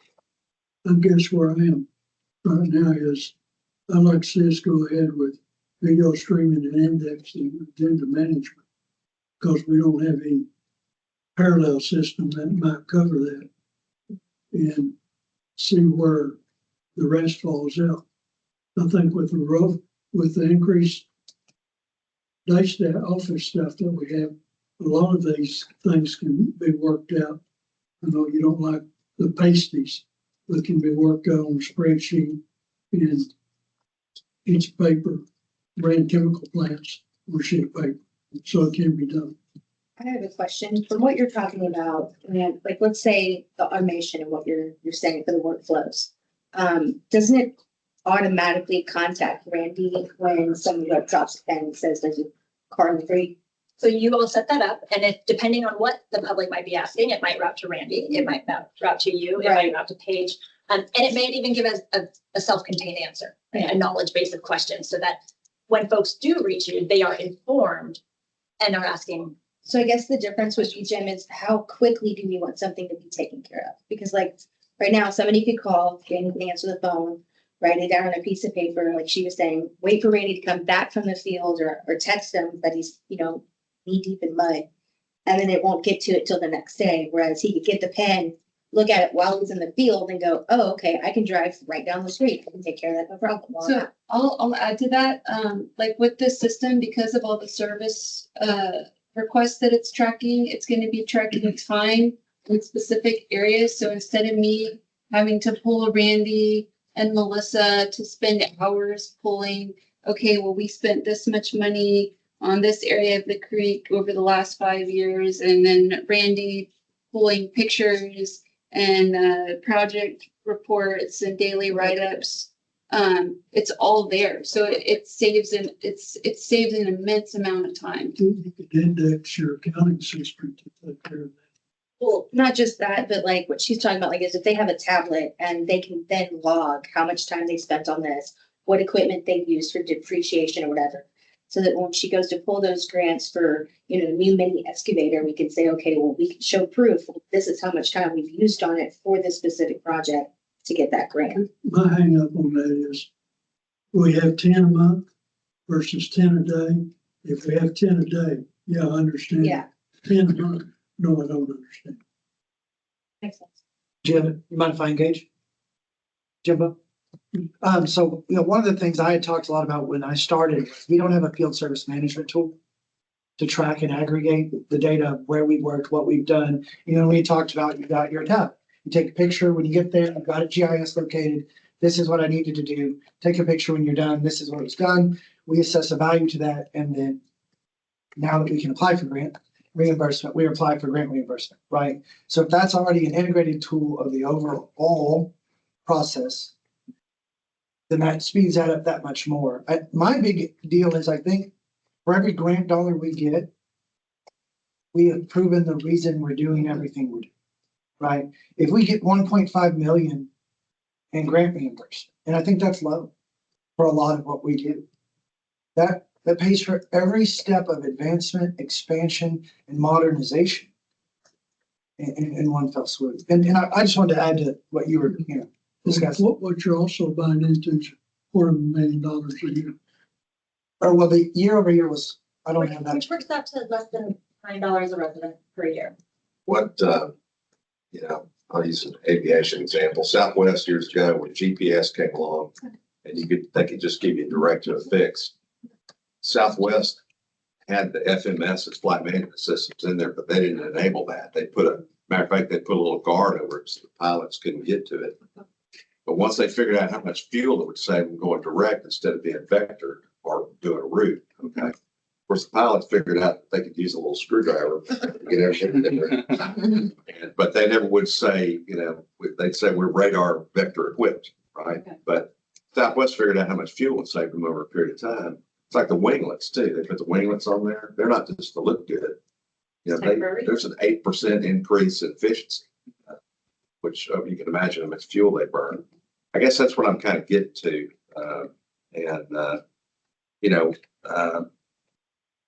Way back when they started flying airlines, they're like, they didn't put autopilots in the airplane. Okay. Well, why would you put, I don't even think Southwest first 200s had autopilots. They're like, well, what are we hiring you guys for? Yeah, there's two of you. I guess it's just the number. I want what you have. It's just the number that I'm stumbling on. But you know what?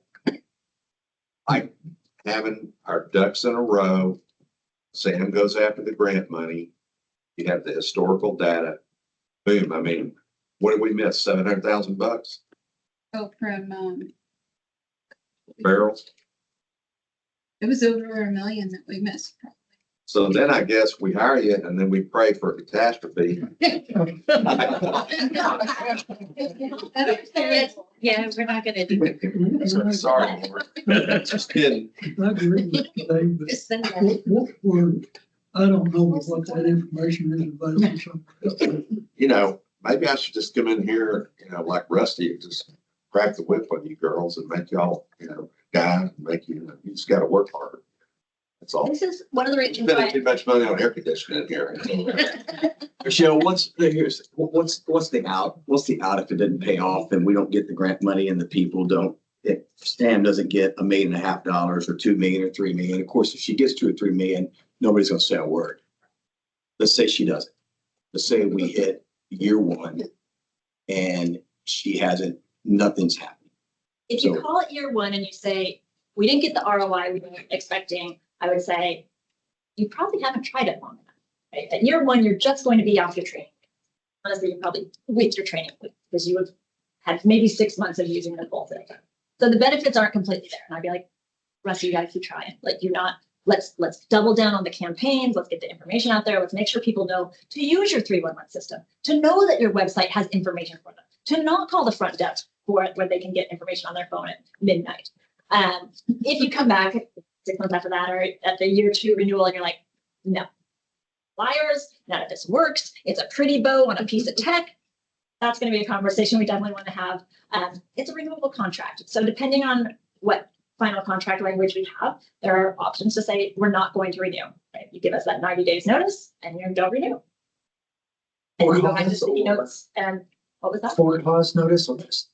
It depends on the agreement. And so, I need to read the language on this one. It's like, which way we had spelled it. But I can confirm. Is it now available? That's what I thought. I was like, I'm pretty sure there was it's not a cancel for convenience, but it is at renewal if you choose not to move forward. I'd find it a hard time to strip video indexing from citizens who have asked for years, but I think everybody's on board with that part of it. Right. And how many hours of time, like employee time, Yeah, did you so- say again? The math that when we did the ROI analysis, it was 7 to 10 hours per person per week happening, with interruptions, administrative tasks that could be automated. And so that's about 28 hours a month, per person. And that's how we got to that 850 hours worth of time. Plus the agenda preparation was another approximately 15 hours per month. And those ROI slides are in that digital showroom, as well as the Excel workbook that we used to calculate the ROI. And kind of a 2-pager explainer of what that math was. And it was less about the staff time saving because it's 10,000 here, 25,000 here, and much more about the efficiency gain when you're not interrupting staff with small time. How much? Yeah.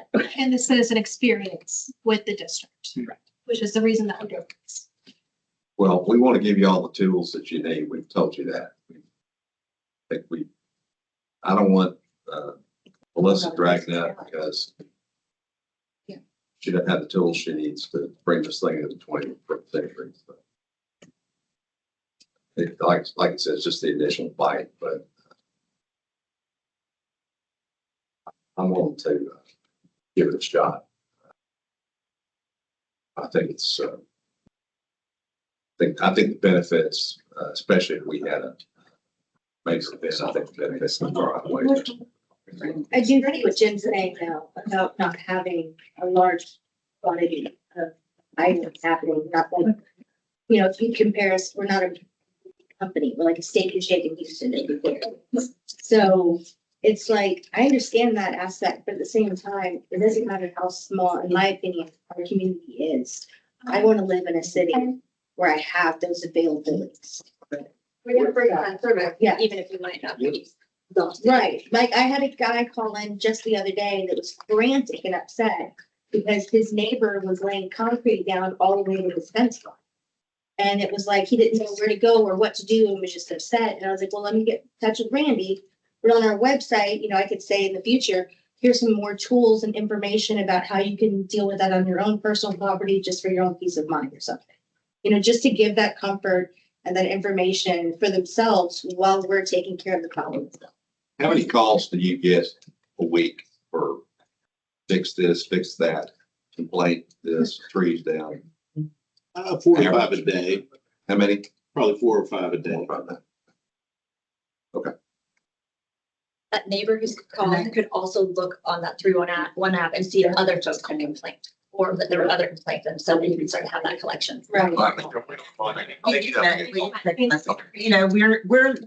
We're taking text messages and phone calls too. Okay, it's now 8:34. I'm gonna open a public hearing on the tax rate. The board of directors will receive comments from the public. 7:32. Oh, I'm sorry, 7:32. Individual taxes may increase or decrease depending on the change in the taxable value of the property and tax rate that is adopted. Do you have any public comments on any cards? Where's Fanny? We had no additional signups. No additional signs? But if anyone would like to speak about the tax rate, now would be the time to do so.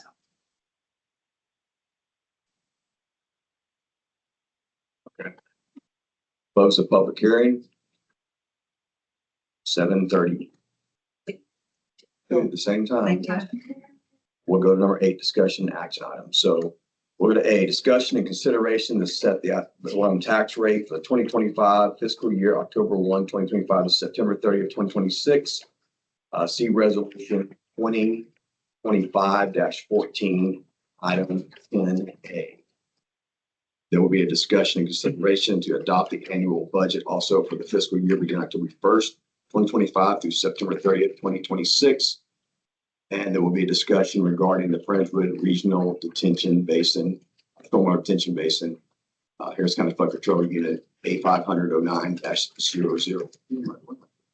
Okay, let's take them one at a time. Yeah, separately. So let's discuss, have a motion, discuss, consider. Second. Any discussions on the tax rate? Jim? No. David? No.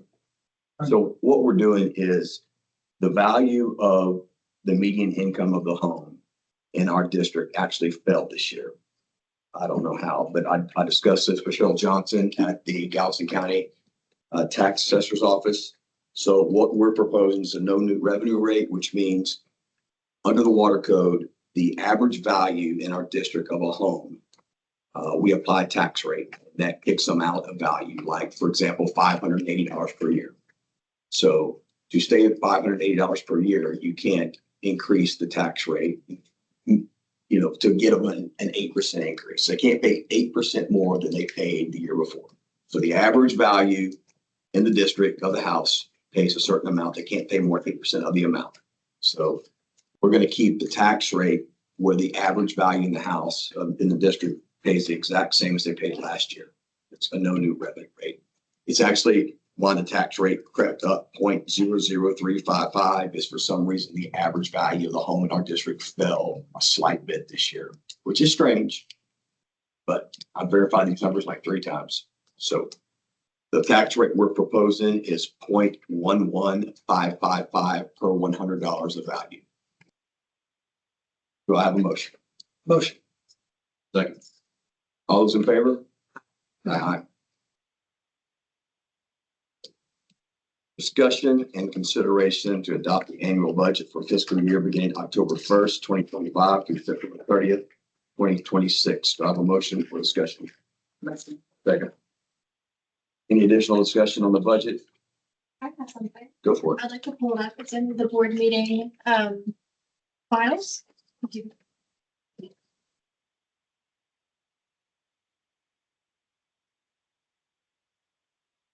Tools with kind of names. So last month when we had the workshop to talk about the budget, as y'all know, I only had the expenses data through that day in August. So I've run the numbers again with the September expenses in addition to the items that are pending but not completed but have been earmarked for this fiscal year. That's really hard to see, Scott. We open that up a bit. Essentially, bottom right, see. Essentially, we have hit zero if you include the amount that was taken via wire fraud. So we have spent what was allocated without overspending because of the wire fraud. I just wanted to make that clear of the expenses versus revenue of this fiscal year and how it has been allocated. We'll see that the total revenue, which was pulled from our tax pool accounts, ledgers of what was actually received and inclusive of any fees that were for impervious cover or regional detention. The expenses that have been, that have left our coffers from our QuickBooks accounting, and then earmarked the things that have been approved for this fiscal year that were ending in September 30th, but had not left our account yet.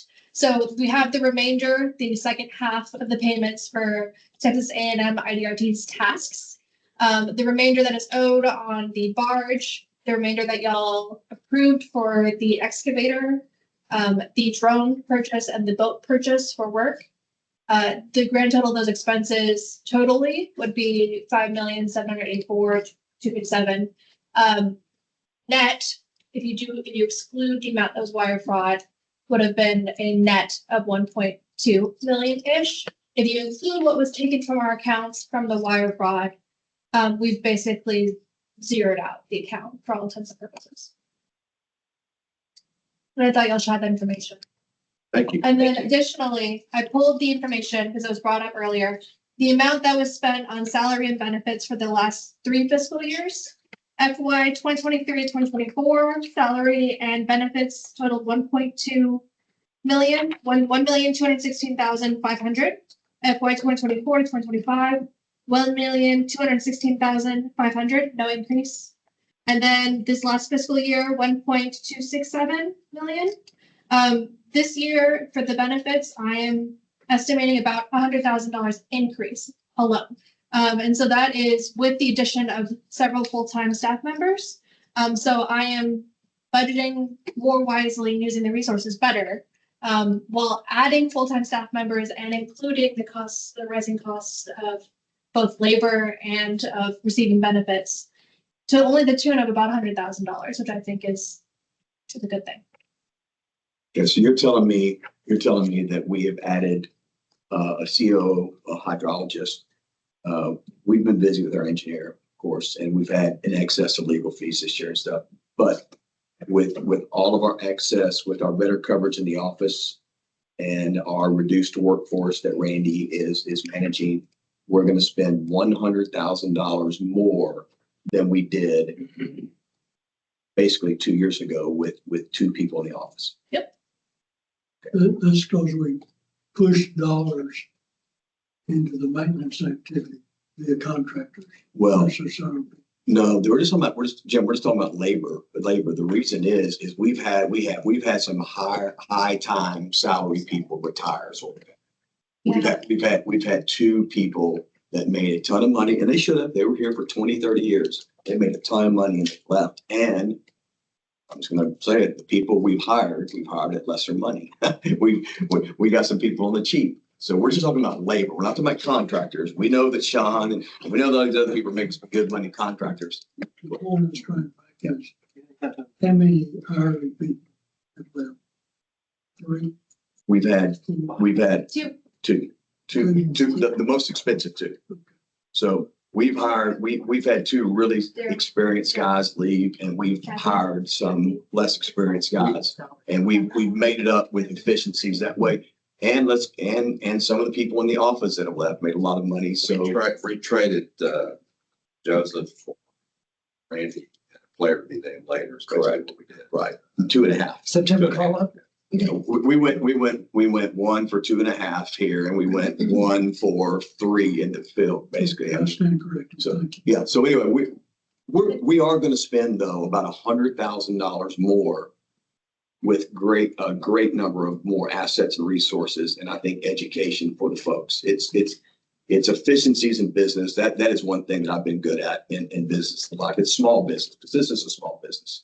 So we've done a good job at that. I wish we could have saved 100,000, but we haven't. We've increased 100,000, but I think it's well worth it. And I got a lot of pressure on Paige over here. On Samantha to make sure that we get some of that money that we've been missing out on for the last 10, 15, 20 years around here.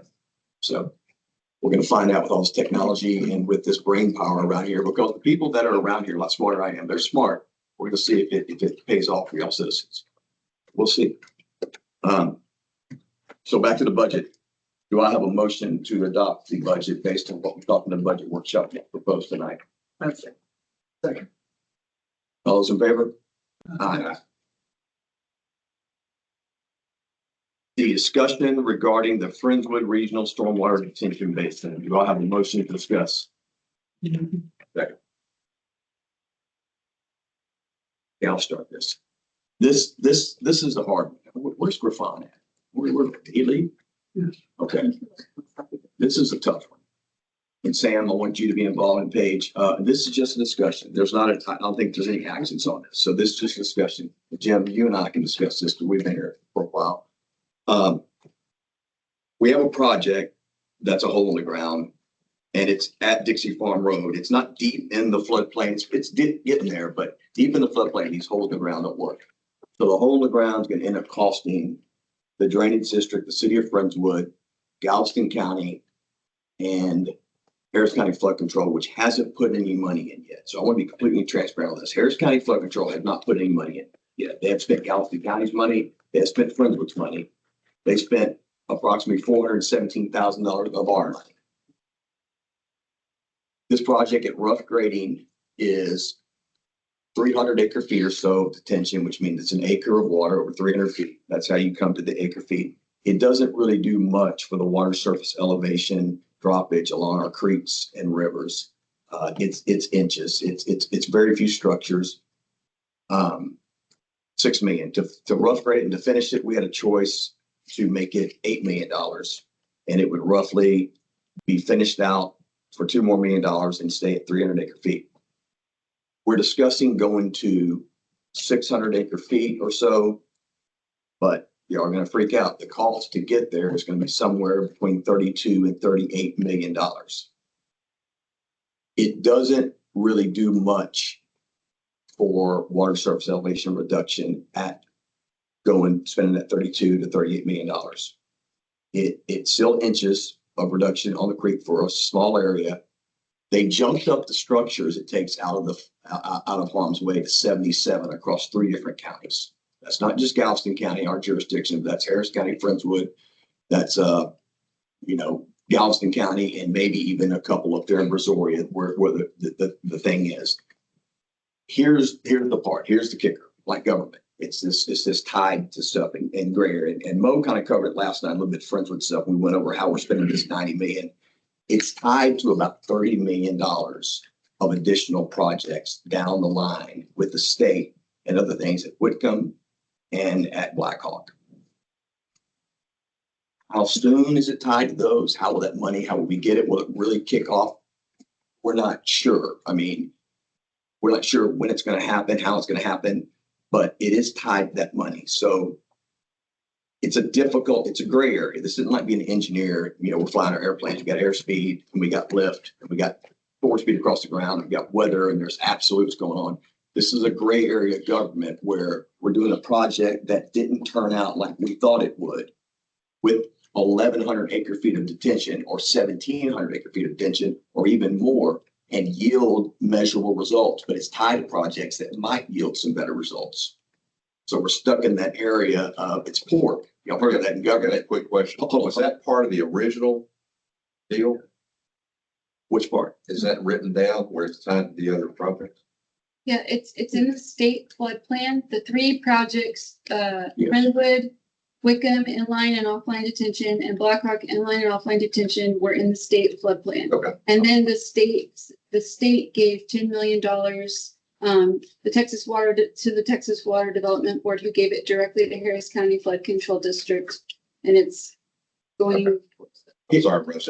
Here's my problem. There's port. It's port. It's like doing a project that's not so great to get to the projects that might be pretty better. I don't know about great, but better. Are they really big time conveyance projects? What we're looking at, like IDRT stuff? No, they're not. They're not those at all. Here's the bad thing. So I just want to get to the heart of it. Then I want to discuss is Friendswood has bond money, so it's been spent. It's gone. Galveston County was grant money and stuff, and you correct me if I'm wrong. It's gone to it's spent. Harris County Flood Control said they are going to honor this deal, even though Hidalgo and them were raising Cain up there in Commissioner's Court all the time because he said it's a deal. This comes directly from Scott Elmer. He's going to honor the deal because they made the deal. We have to spend another $3 million of y'all's tax money out of your pocket to keep doing our part, which is our $3.5 million commitment, because we've roughly only spent $500,000. So my question to the board is, and I hope you all understand it as a public, my question to the board is, we're going to spend $3 million in this project in the hope, and Samantha, you might chime in, that this is going to make a big difference in the water surface elevation reduction and saving people's homes. And it's not just a really clear-cut black and white decision. And it's a lot of money for this little district, since we only take in about $700 million a year total anyway. Yeah, just expanding on that. So the Wickham project is in preliminary engineering. The money for the inline offline there, it's coming from Friendswood in the state of Texas, so it's there. But there is no money yet assigned for the engineering or construction at the Blackhawk property. But all 3 of them together, they show up to a foot of water surface elevation reduction, especially around the 11 inches, right? 11 point something inches. Especially around the Blackhawk project. Yeah, how far does that benefit of 11.8 inches or whatever it was? How far, Samantha, does that go? So the citizens can know it. Do you want me to pull up Sure. that exhibit? Okay, Yeah. go ahead and pull up that PowerPoint that I put together. Right now, I've got the summary benefits. the Okay, yeah. direct numbers. That's for just the Friendswood. Yeah. And we're not making a decision tonight, but I just want a Go discussion, to so. The third one. Or, yeah, that one. So this was, no, go further down. Go to, Get it on full screen. Now I'm trying. Ready? okay, wait, yeah, go ahead and skip. So that was just talking about how the state flood plan. Okay, yeah, so this is, go back, I'm sorry. So this was very high level planning, okay? There was no report or anything written. This was just when they were looking at putting these 3 projects into the state flood plan and working to get funding from the state of Texas. They looked at the Friendswood Regional Detention up at the very north of Clear Creek. And then where the bright lime green and a little bit darker green, that's the Blackhawk project. And then the white and black are not Blackhawk, the green is Wickham, and then the white and black is the Blackhawk project. And so the maximum water surface reduction is somewhere between 0.75 and 1 feet, and it's in that dark purple area. With all these together. With all those together. The royal blue is 0.25 to 0.5 feet. So I mean, that kind of matches what they were seeing from the Friendswood Regional Detention Project. I think the maximum was 0.4 foot reduction at Dixie Farm, and then we were seeing 0.27 feet reduction up in that area. Sam, have they accounted for this reduced volume in the regional detention basin and updated this number? Yeah, no, they're working on the preliminary engineering study at Wickham. It is my understanding that the initial offline detention pond was, we were looking at 200 acre feet, that it's not that big anymore. So I don't know how that affects everything. So That's not as big as it's supposed to be. Where's that? Is that Blackhawk? Wickham. Is that the one that's at City Center? Yes. Yeah, so the city was working with the developer to oversize the detention pond. And then the oversized detention would be needed to mitigate the terracing. So if you reduce the offline mitigation there, then you'll have to reduce the benefits from the terracing. So it's kind of hard for us without being involved with the preliminary engineering and having updated modeling of all 3 to Rusty, have a definitive answer. Yes, sir. the scary thing is what was discussed during the PER for Friendswood Regional? Yep. A lot more volume, a lot more reduction. Well, we were talking, we heard 1,700 acre feet forever. So when you get the boots on the ground and you really start crunching numbers, you start doing actual engineering on it, not 30,000 foot view of it. This is what you get, right? Correct. There's always that, you gotta spend a lot of money to get to the PER, then to get to the actual design stage, to figure out if there's an actual benefit. One of the things that I have heard, I'm not a hydrologist, but can you do what we're talking about downstream? Okay, volumize the creek, make it deeper, channel it, without having these things upstream. Sure, if you create a conveyance You downstream, need to have, I guess what they're talking about is you have to have, it's all about what can we do now, right? To stop anybody from flooding versus down the road. But you start all the way downstream at the bay, and you open your conveyance up, what do you impact? okay, David, So you can't detain enough water. You can't detain enough water that's the point. in holes to That's the for the point. volume that needs to come out of the creek. That's the I point. mean, to give you an That's analogy the point about I'm getting reduction.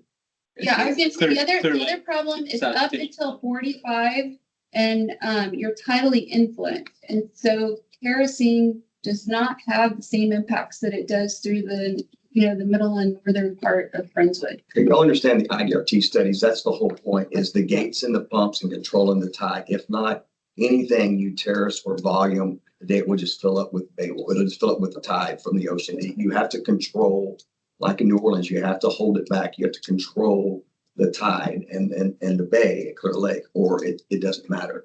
The problem is I'll say it again. Here's what scares me is we were at city council last night, and I know intentions are good everywhere, but we're going to spend almost $90 million. And I promise you, you're not going to see an 11-inch reduction in Clear Creek for that $90 million because of the way we're going about it. And what do I think and what I was critical of the county on and stuff, and they're doing a good job too. It's just policy.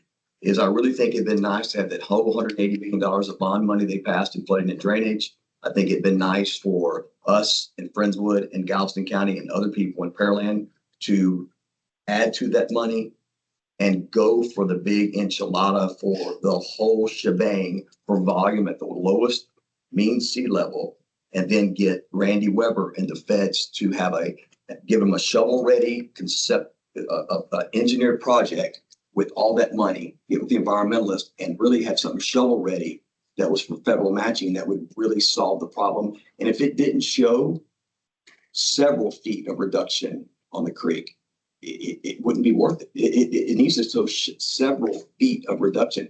Our county commissioners have talked about this, but there's no way to get 3 and 4 feet of reduction without a significant project. We're never going to get there. We're going to find that out too, excuse me, Rusty. We're going to find that out too for a fraction of the cost.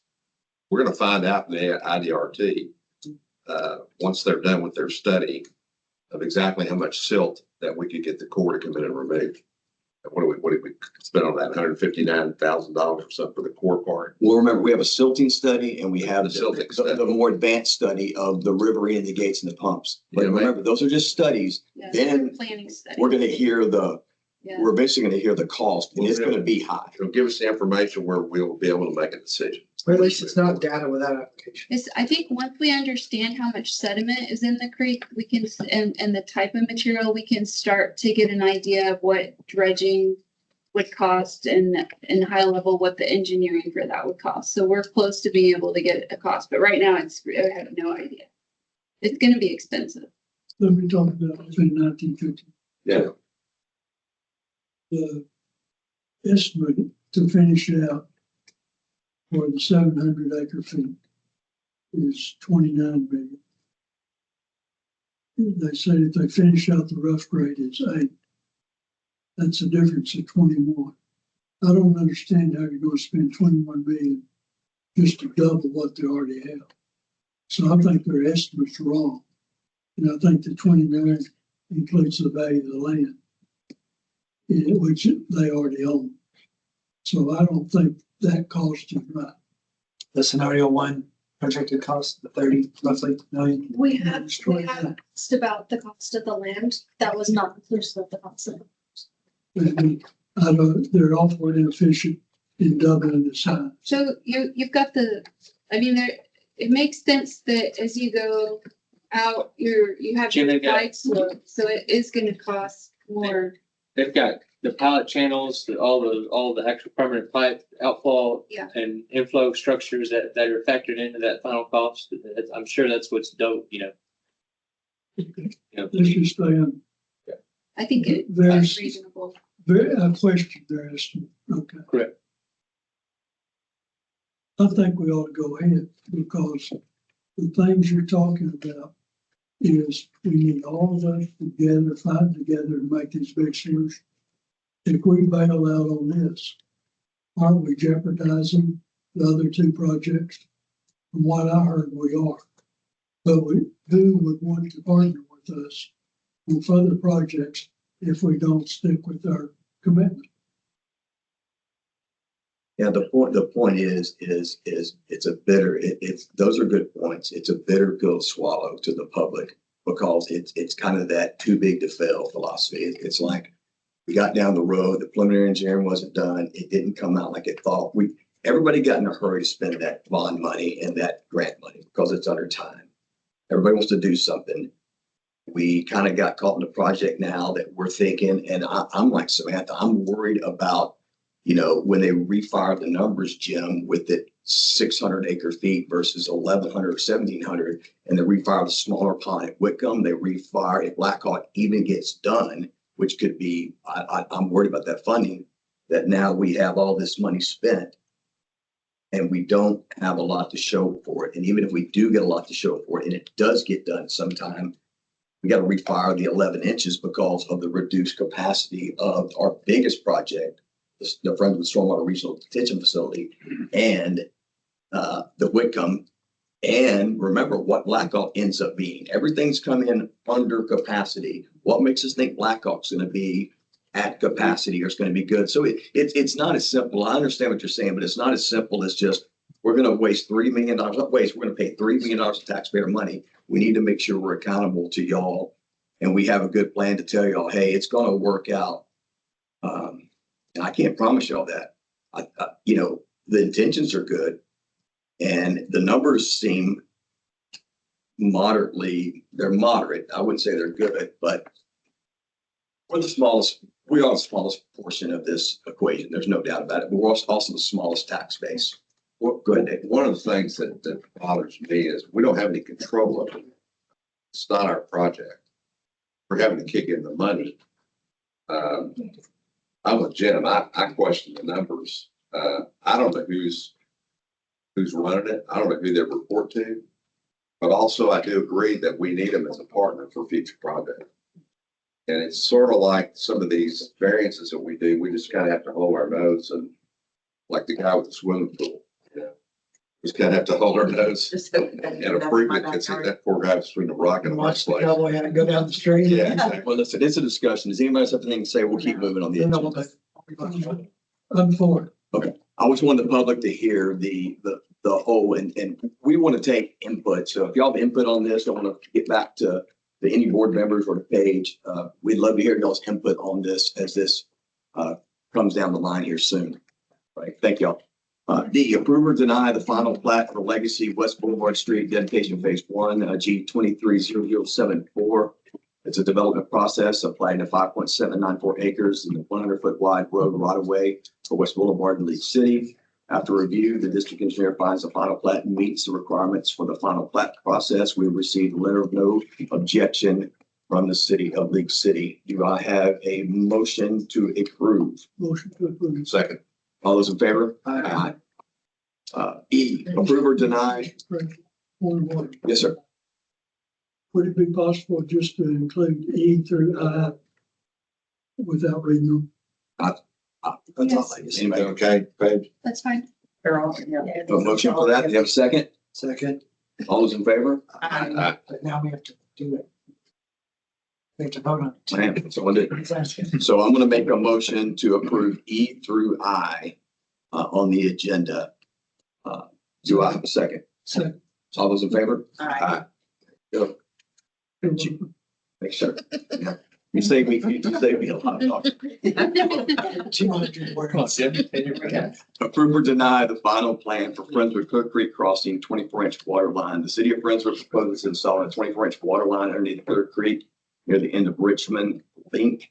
At the time of this meeting, the preliminary plan has not been approved. It has been submitted in return for minor comments due to the city's construction schedule, time constraints. The district engineer asked the board to consider approval of this water line crossing. A motion to discuss? Motion to approve. Second. All those in favor? Aye. Okay, approve or deny use of a combination gravity pump detention pond for 4.05 acre development located at 401 West Edgewood Drive, Friendswood, Texas, 77546. GCAT ID is 201147 by Daniel Scott Engineering for client Jacob White Construction. So pursuant to the district's criteria manual right now, no pump detention will be allowed without prior approval from the board, and approval may be authorized on a case-by-case basis for this application. Do I have a motion for discussion? Move to approve it. Motion to discuss. Sorry. May I say one thing before y'all do it? Hold on, let's get a motion first.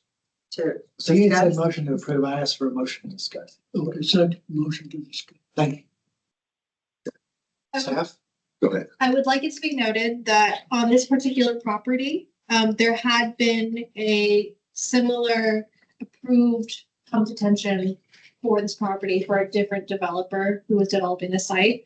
And then they for some reason, stopped developing the site. It got sold, new plans to do construction on that site. So they had to ask again for the same type of, no, not do stop, same type of approval from the board. So it's a similar item, new construction, but they have to ask for it again. Scott, let's hear what you and I discussed about. Tell the board what we've discussed about this project. Sure. So the roadside ditch share is about 12 inches deep, right? That's your outfall point for your detention basin. The district, if the pond's less than an acre in size, you have to have at least 4 inches of freeboard. So that leaves you with what is that? 8 inches of depth. Yeah. But that's before you put a concrete pilot channel in it. Yeah. So in short, the detention pond with the depth that's available on gravity would be larger than the entire site. That makes sense because we're talking about a volume. So it's really the only way this site can be developed, right? And TxDOT has very stringent requirements on pump detention. Unfortunately, I've got 3 other projects with them right now. 2 of them are pumped, and it's been fun. So their criteria only allows the pump discharge rate to be 20% of what's allowable be discharged to their right of way. So the pumps won't, that way the pumps don't surcharge the drainage system, if that makes sense. Pumps are off whenever the receiving channel is at 75% of its capacity. The pumps are off during a rain event. Now, Scott, for our criteria manual, we do not, pump detention for residentials is not in the criteria manual.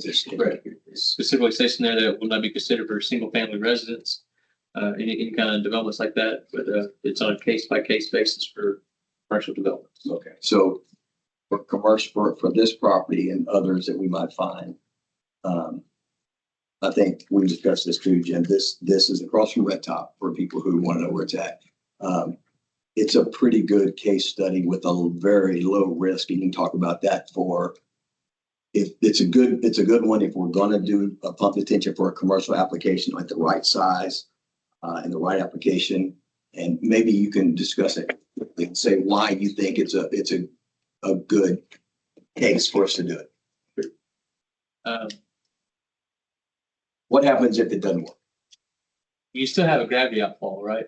So either way, the pumps are not running during a rain event, right? They'll only come on after the receiving channel reduced, or the water surface elevation in it receives below 75% of its capacity. The rainstorm will stop. It does have, at grade, it will have a gravity discharge. So even if the pumps aren't working, the pond will fill up and then go out the gravity line.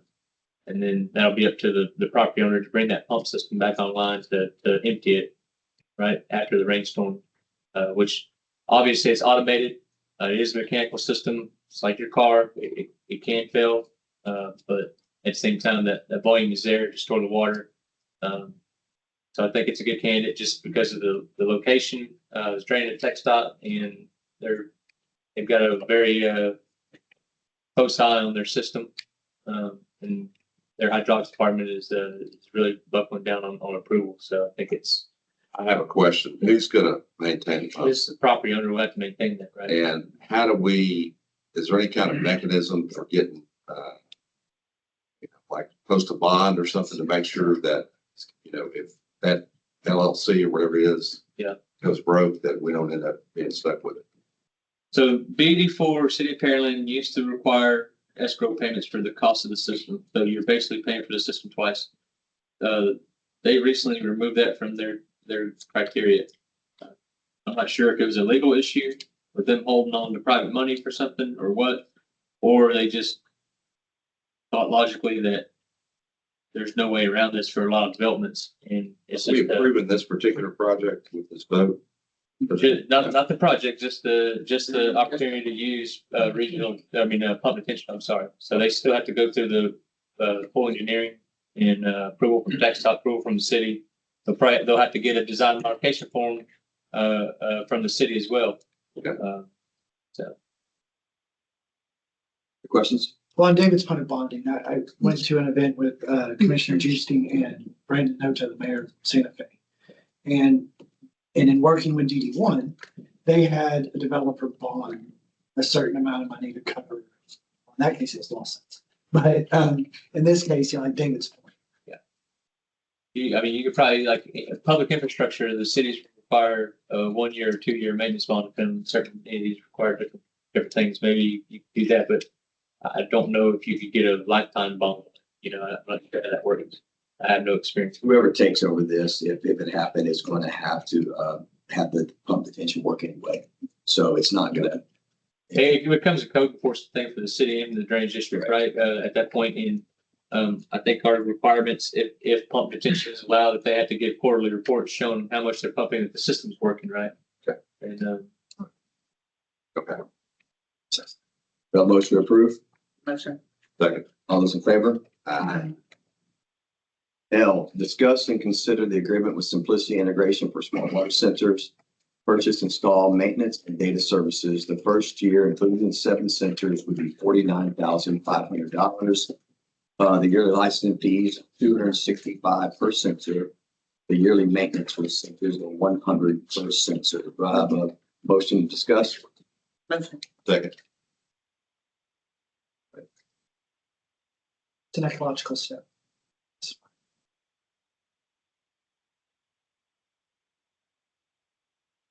I like it.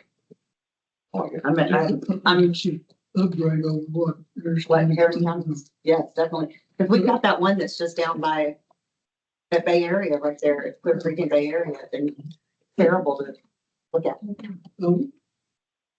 If we could get Samantha to agree that she would put one in Dickinson, I don't have any. Is our 7, the 7 we do, is there one over there? Did we designate some Dixie Valley? Why don't y'all throw one in for Dixon 5? We'll make a deal. How about it? So y'all gonna throw one in free for Dixon Valley, is that correct? We could do it. One sensor for Dixon Valley, that's what Jim wants, I think we can get one for Dickinson Bio, yeah. pro bono. Y'all are hard workers. So, I wanna make a motion, we approve the L on the condition that we have one sensor thrown in pro bono for Dickinson Bayou from Simplicity that they will put in our monitor agreement, their maintenance, and they will license it all pro bono. So Where's the one marketing sensor. guy? He can write that off. That's sales. Motion to approve as amended. Yes, motion to approve. All those in favor? Aye. All right, that's on the record. All right. But when we vote your Thank stuff y'all. in, you gotta stay till the end of the meeting. Yeah, Mark. M, discussion and consideration approval of master intergovernment cooperative purchasing agreement with Omni Partners participating in the public agency benefit and competitively bid of awarded contracts. The authorization for executive director and general counsel page to execute the agreements related to such. Do I have a motion? Motion to discuss. Second. Go ahead, Jim. What's Omni Partners?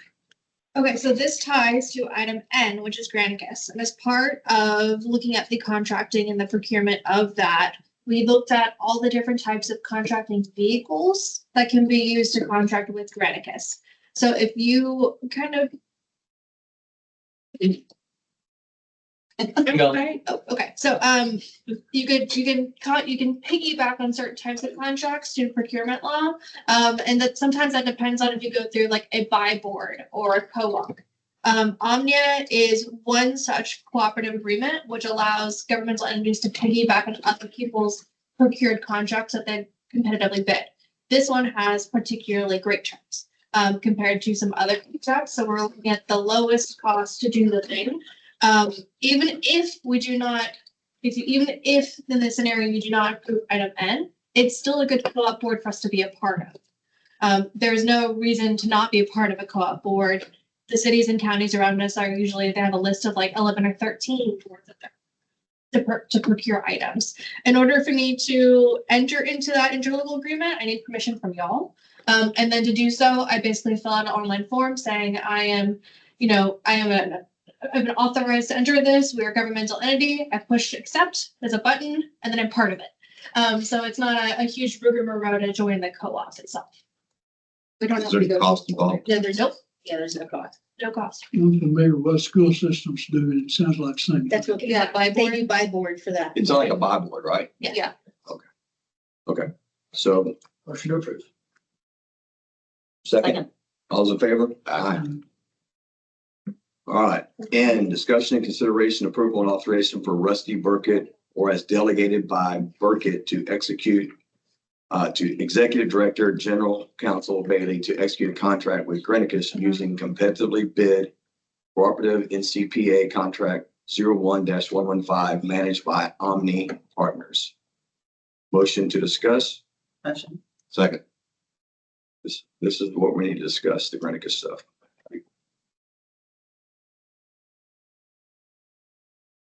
I'll start at once. I talk all the time. Someone else in charge. Okay, this is where we approve or don't approve. That's correct. Our deal with Red. That's correct. I think it's a very robust system. I like it. I'm afraid it's using a sledgehammer to kill a fly. What I'd like to do is step into. And so the program is presented, I can support, but I can support pieces of it to get our feet wet.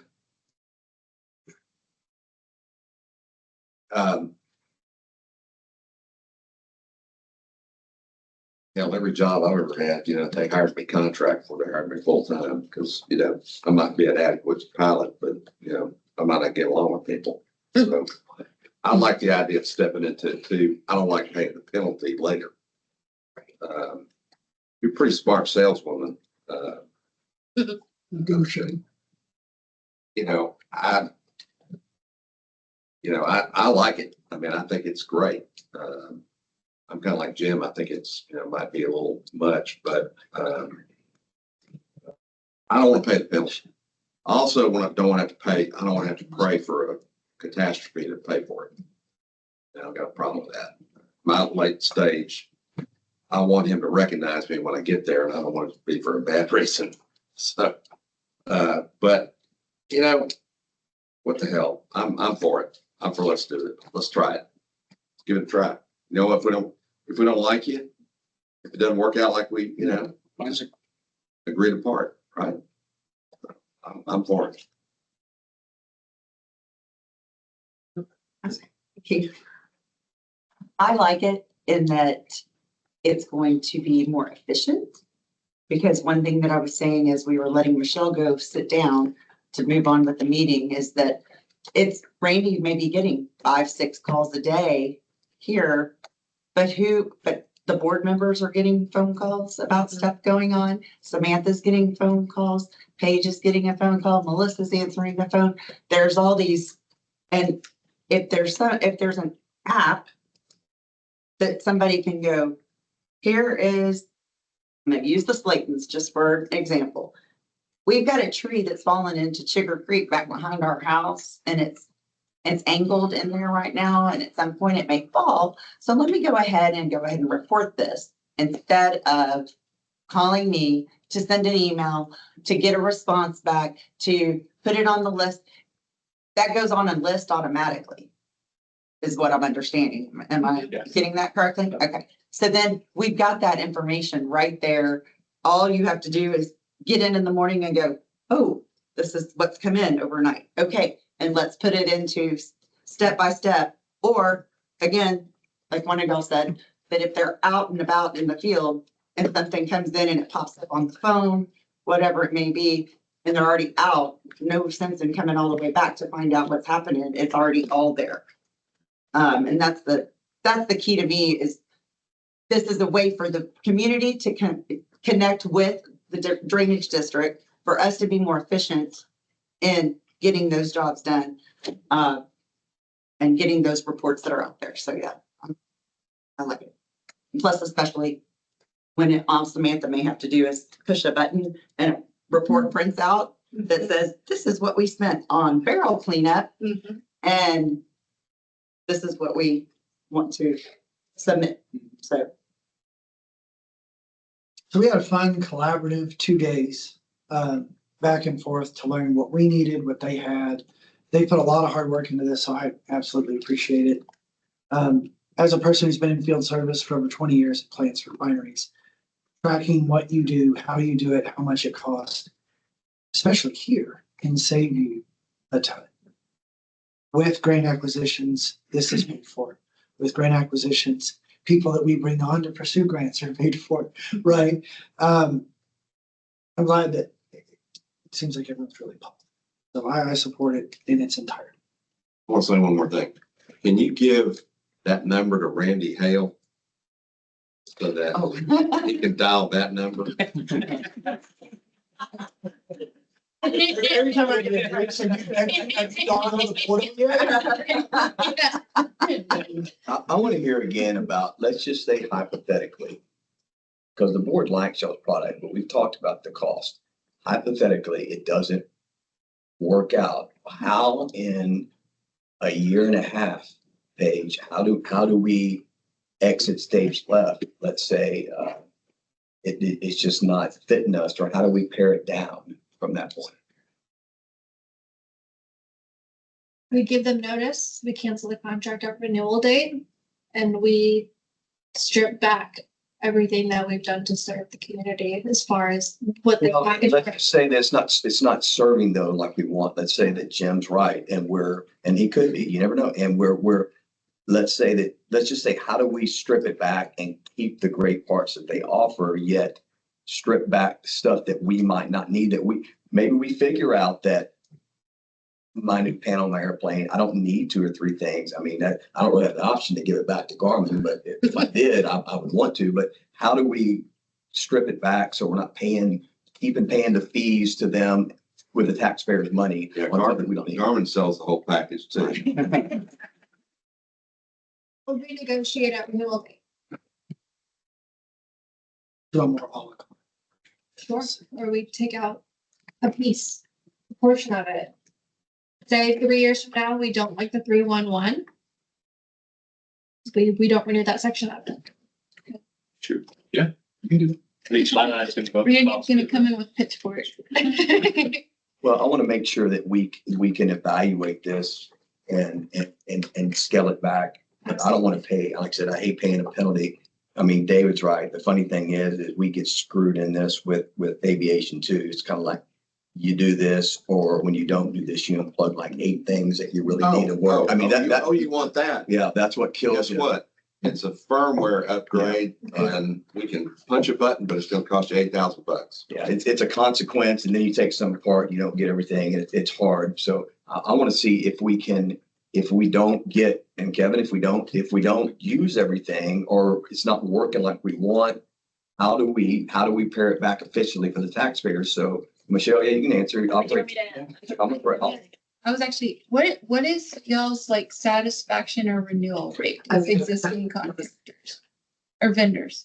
I think excellent. I actually know the number, but I will find a number for you. I don't actually know what our non-renewal rate is. It's very rare for someone not to renew. It's less than 5%. There you go. I was like, Is it's, the renewal rate. We're gonna, excuse me, man, we're gonna rely on staff to evaluate those milestones and our return on investment. and to add on that, I just want to talk, I don't know that we've emphasized enough the role of the experience partner. So you've met Danny and team when they were here. Ashley has been on most of the calls with Paige. So there is a person who's been since, August, kind of tracking along with us, hearing the conversations that once a sale is completed, Ashley will become your point person, and her job is your experience. And so she is both consultant and technical advisor, but she is also concierge to Granicus. And so she knows that one of our goals as this partnership with you is to track your success. We are deeply invested in seeing you be awesome and continue being the leaders that you are, because we want to tell your story. So we're to set milestones. Are we, I asked the Jim question we always ask, it's true, because we've been asking this for years. Can we afford it? Yes. Hey, Samantha, is it gonna, you're from the people right here, so she said we can work. Is it gonna help you get money for the citizens? Yes, I think it will pay for itself. One of the first things that you told me when you talked to me into coming here was we're not doing things that don't matter anymore. We're going to choose the projects that matter. This matters to me. This matters to me to serve the community. Okay, but one thing that I want the community to know, this isn't a bank repair. This isn't a project, that this is money being spent to help us get money for those projects. So I And if think- it doesn't yield that, Samantha, and if it doesn't yield that, Michelle, I'm telling you, I'm gonna have the guillotine out in about 18 months. And if I'm still around here, I'm gonna have the guillotine out and we're gonna be slashing and burning because I'm just, that's important that it yields money to do projects to serve the people. You know, we have a certain amount of time, like Trump, right? We got a certain amount of time to make it happen. So, I believe that the website building and update wasn't planned to be finished for about 12 months, right? So the full suite of options won't even be like fully up and running for a full year. So one of the things you asked me during the experience center was, how do we see ROI on that these things are working? And it's the increase in viewership. It's the increase in people getting the information they need. It's how many people are interacting with the 311 system, and that takes time to build up too. So I took it guilty not too fast, but also we're building not for now, but we're also building for 10 years when we've grown by 33% in the district. Yeah, I'll be turned out by then, but that part. Okay. You have any more discussion? Motion? Motion, Motion to approve? motion to approve. Second motion to. All those in favor? Aye. All those opposed? Motion carries 4-1. Oh, discussion and consideration approval of authorization for the board president, Rusty Burkett, or as delegated to the executive director, Council Paige Bailey, to execute a contract with Sage Intact for provision of a cloud-based accounting service. Motion discussed. Motion. Second. Paige? Yes, so we have been using QuickBooks desktop for the past decade or so. One of the things that we noticed when we were digging into it, changing bank account information over, reconciling accounts that hadn't been reconciled in years, was that the account was set up as a merchant account in the name of a particular employee and tied to their social security number. So even if we wanted to stay with QuickBooks, we would have to be basically starting from scratch at a cost. So we have to reevaluate whether we like QuickBooks enough to do that, or whether we need to go to something built for nonprofit and governmental accounting. The best thing that I have found is Sage Intact. It talks to our Unibudget software. It talks to our ADP payroll software. It will talk to the new website. It will talk to essentially everything we need to talk to in order to serve the community and meet governmental accounting standards. What we're doing right now with QuickBooks, in my opinion, and I don't know how we've gotten clean audits in the last several years. I'm going to say that as an attorney with deep concern. I don't know how we've passed accounting standards for the past several years. We want people you passed that from the audience. How did you pass this audit? We have a It's meeting with good. them next week.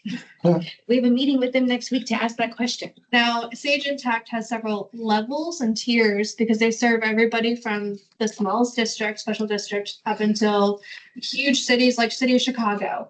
And so what I'm offering now for a proposal is they're basically lowest tier for governmental services. It's still better than what we're doing now. It still has forecasting. It still has the ability to silo out funds for grants and bonds. It still has. It has reporting tools. I sit here the entire time and I just listen and listen and listen. And my name is not on this discussion reports thing. I want to give reports of what we've spent the last month. I want to give reports of what revenue we've had from TxDOT. I want to give reports, TextPool, sorry. We were talking about TxDOT earlier, but I want to give reports. I want to give visualizations. I want to give transparency. I can't do that in QuickBooks because it takes me 20 minutes to find an invoice number that doesn't exist. Hey, what's the cost compared to QuickBooks? Let's just get to it. We don't want the Chicago. Take that. That's great. Sorry. What are we talking? $1,000 per year. What does QuickBooks cost us now? Well, the desktop version that we'll no longer be able to use because it's tied to a particular former employee's name is essentially bought and paid for. However, to go to a similar situated QuickBooks account, it's basically the same cost. What about Enterprise? Why can't we go to Enterprise? That's an advanced version of QuickBooks. We could, but it would still be over 500 per month. It doesn't, and it doesn't do it everything. doesn't talk to ADP. So I Or run budget. payroll weekly. I'd have to it's just more work. I'd have to put in more numbers. Y'all do any, you do ADP for payroll? Yeah, we just updated. We were doing QuickBooks. There were some issues. 941s weren't getting filed, so we just. 28,000, ADP. 28,000 a year. Yes, sir. Is there monthly? Yes, but it's really hard to do that. How urgent is this to right now? I would like it as soon as Well, I possible. know that. And it's So not just because of me. I mean, I've worked with QuickBooks for the last 15 years. I want to hear more about this. I do. I personally do. I don't know anything about Sage, and I know about Enterprise, the advanced version of QuickBooks. I don't know anything about Sage Intact. Integrating is the key. Any of on the board have any other questions or anything before we, We want to table till the next meeting. Believe that they need a new accounting system. I do too. I just want to make sure. The best one. I don't either. I don't, that's the problem, Paige. I don't either. I'm familiar with Enterprise, the advanced version of QuickBooks for bigger accounts and bigger small businesses. I'm not familiar at all with this. I don't know if $28,000 a year is a good deal or not. I did look at alternatives. I looked at Blackbaud. I looked at the other versions of QuickBooks. I looked at 5 or 6 different versions of softwares. I narrowed down to ones that would integrate with our other systems y'all have already approved and that we're going to be using, such as the Unibudget and ADP. And then from there, I narrowed down to what features that they have that we would be using, such as grant funding tracking and the ability to track, what we need to track. I believe that, y'all trust me to do my due diligence, that I'm bringing you something that I recommend for the district. Does Grandis have a preference? Why did y'all switch from the ADP from From QuickBooks. no, from We were doing, Paychex? well, Paychecks, we never actually got started. Paychecks started missing calls. They stood us up on a couple meetings. It took 6 months just to get someone on the phone. We never actually even got started with Paycheck. So we went straight from paying payroll out of QuickBooks to ADP, which would then allow us to track the things that were statutorily allowed to track, like overtime, vacation and sick time, because previous to me being here, they were tracking vacation and sick time accruals in a spreadsheet with no checks and balances. So anyone could go into there and say, well, I don't like that this person only has 13 hours. Now they have 30 hours. That's no longer, I'm closing fraud loops by finding software that does this with, the checks and balances. We also like the fact that, instead of writing down a piece of paper and handing it to somebody who may not see it for 2 days until after that vacation they requested was already over, that sick time, they have the ability on their own telephones as an employee to see their vacation, see their sick, change their W-4 amount if they'd like to. Like, they have access. They don't have to come to me and be like, hey, I need to change my deduction. What's the commitment period? For ADP? No, for this. This is a yearly contract. Well, I say we give it a try. And I don't want you to drag up because we didn't give you the tools. So You got, Hey, you know what you driving hired me means? with QuickBooks, thank you. I'd like to reports. Yeah. well, that got my attention right there. Yes, sir. I'd like to I have those want to give reports, and I'd reports like to to have your report. Mhm. We sat through some reports here before, and it was capital R. I mean, there wasn't much there. So, and I'm with you, man. When the auditors show up, Mhm. I want to be, Ready I want everything to be ready. I and don't lined want up it to and be- all pretty back That's to the it. well. So I said we give it a try. That's about 50, but I'm with you. yeah, Rusty. I'll make a motion. I'll make a motion that we accept the Intact. Second. All those in favor? Aye. All right, y'all drag me down the road in that one. We'll see. That's more pressure on you. Well, don't put a lot of pressure on yourself. Yeah, but no, last time, a lot of pressure on yourself. P, discussion and consideration, approval of professional services agreement with LJ Engineering for continued implementation of the GCCDD stormwater management program. Motion discuss? Motion to discuss. What services do they provide? We do our water quality monitoring as required by our TCEQ permitting that we have to have as a water district. So if we don't go with them, we have to find somebody else. They have been excellent at what they've been doing. They provide regular reports to both Randy and I, and they test for water quality, spills, and that sort of thing in our creeks and our tributaries. Where do we sample?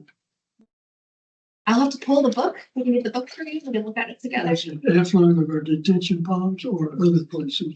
Other places as well.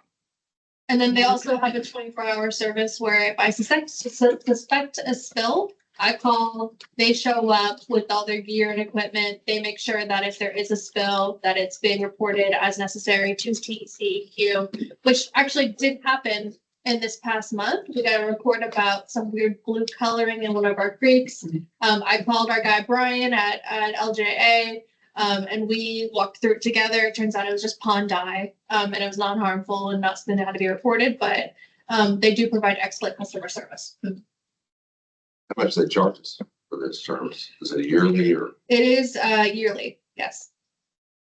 And I will pull it, but Scott, how long we used them for this? I know we were I don't using know. it when Joseph was here, Yeah. because Joseph handed the contract off to me right before he left. I personally think it's very inexpensive.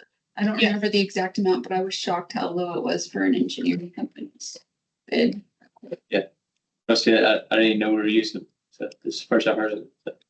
Is it required? yes. Yes, Yeah, yeah. the site of, Yeah. yeah. TCEQ. Is it something we need to put out to bid? No, Why? business professional services for engineering. What's the cost? We'll pull it.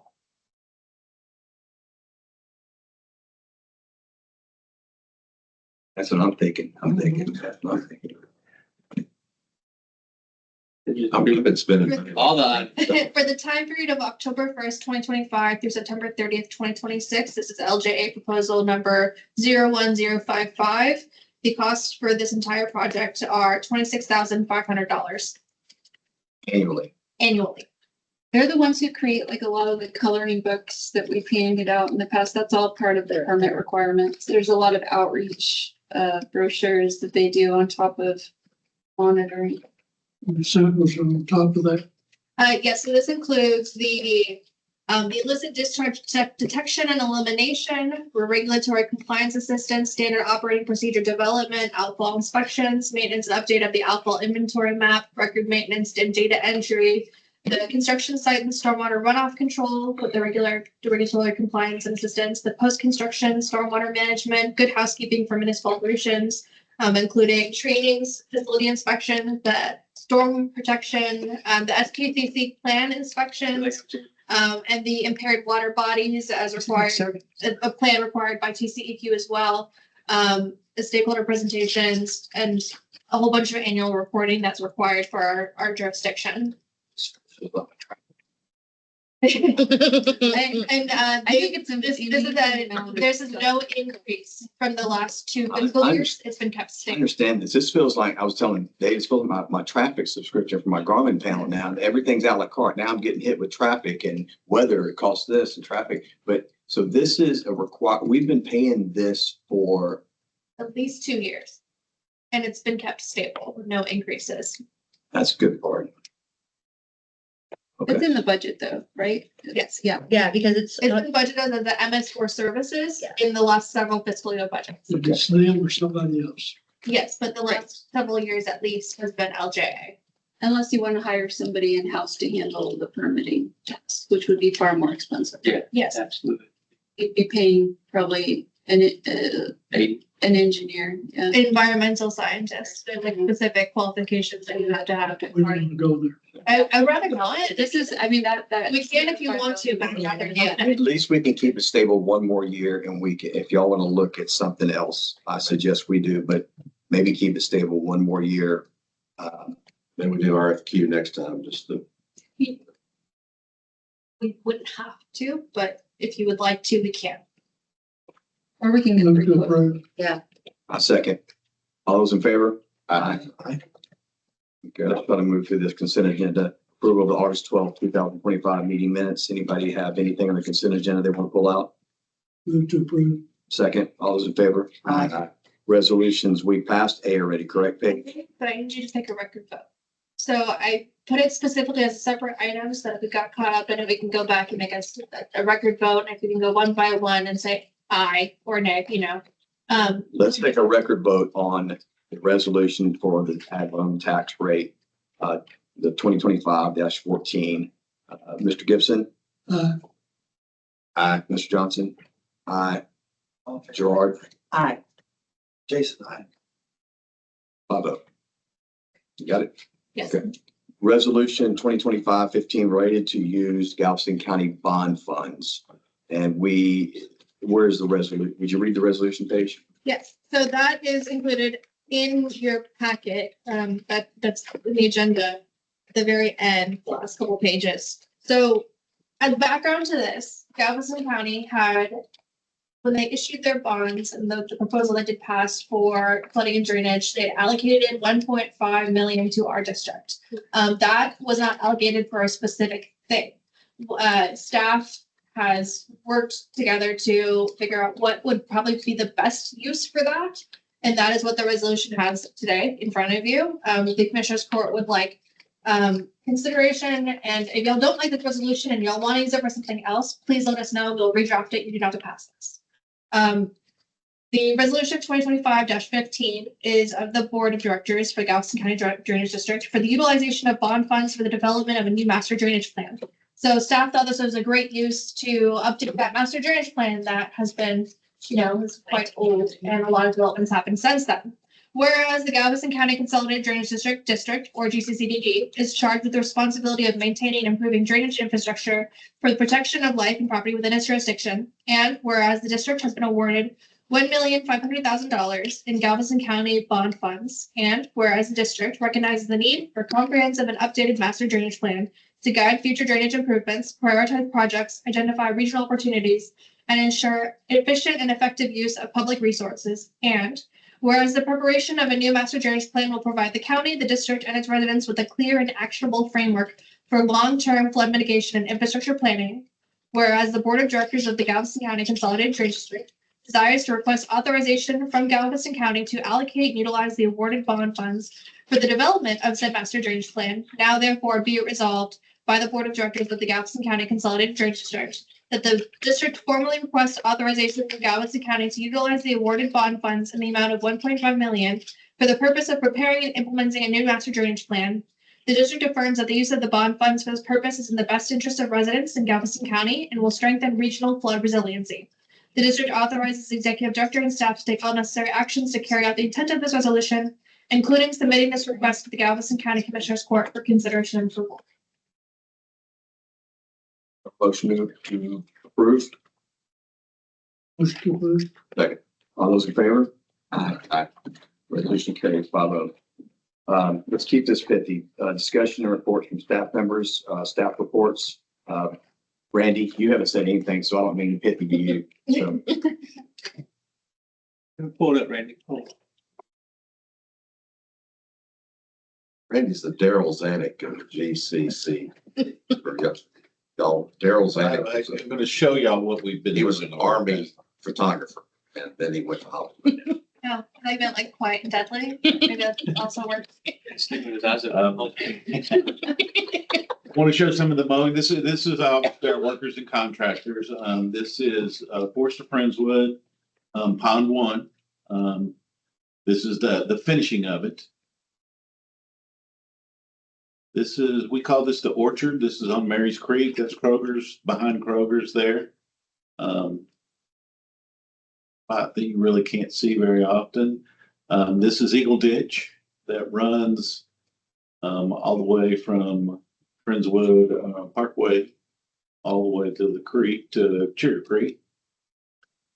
This is in San Joaquin. This is a ditch that goes in between San Joaquin and Eagle Lake. This is the ditch that it comes from. This is also a utility easement, and then we have a pond over there to the right. This is Quaker Drive. This is the detention pond at Quaker. Just showing, you know, the largeness of it and the mowing that ProScape does for us here. Very nice. This is a project that we've been doing. I've been talking about this project a lot for a long time. This is El Dorado.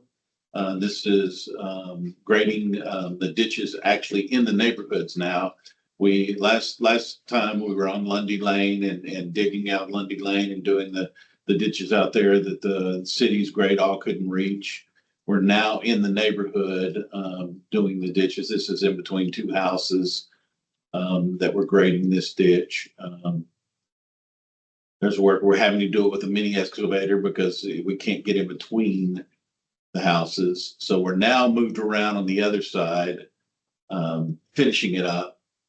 This is a bank repair that we're doing. This is on Baker. If you look up in the foreground, in the very front of far foreground, you can see how the bank is falling. And this bank looked like that. We're digging out all the, I call it the poo dirt, but it's the red dirt. We dig all that out. This is just showing some of this is behind the houses right on Cowards Creek, right at Baker Road.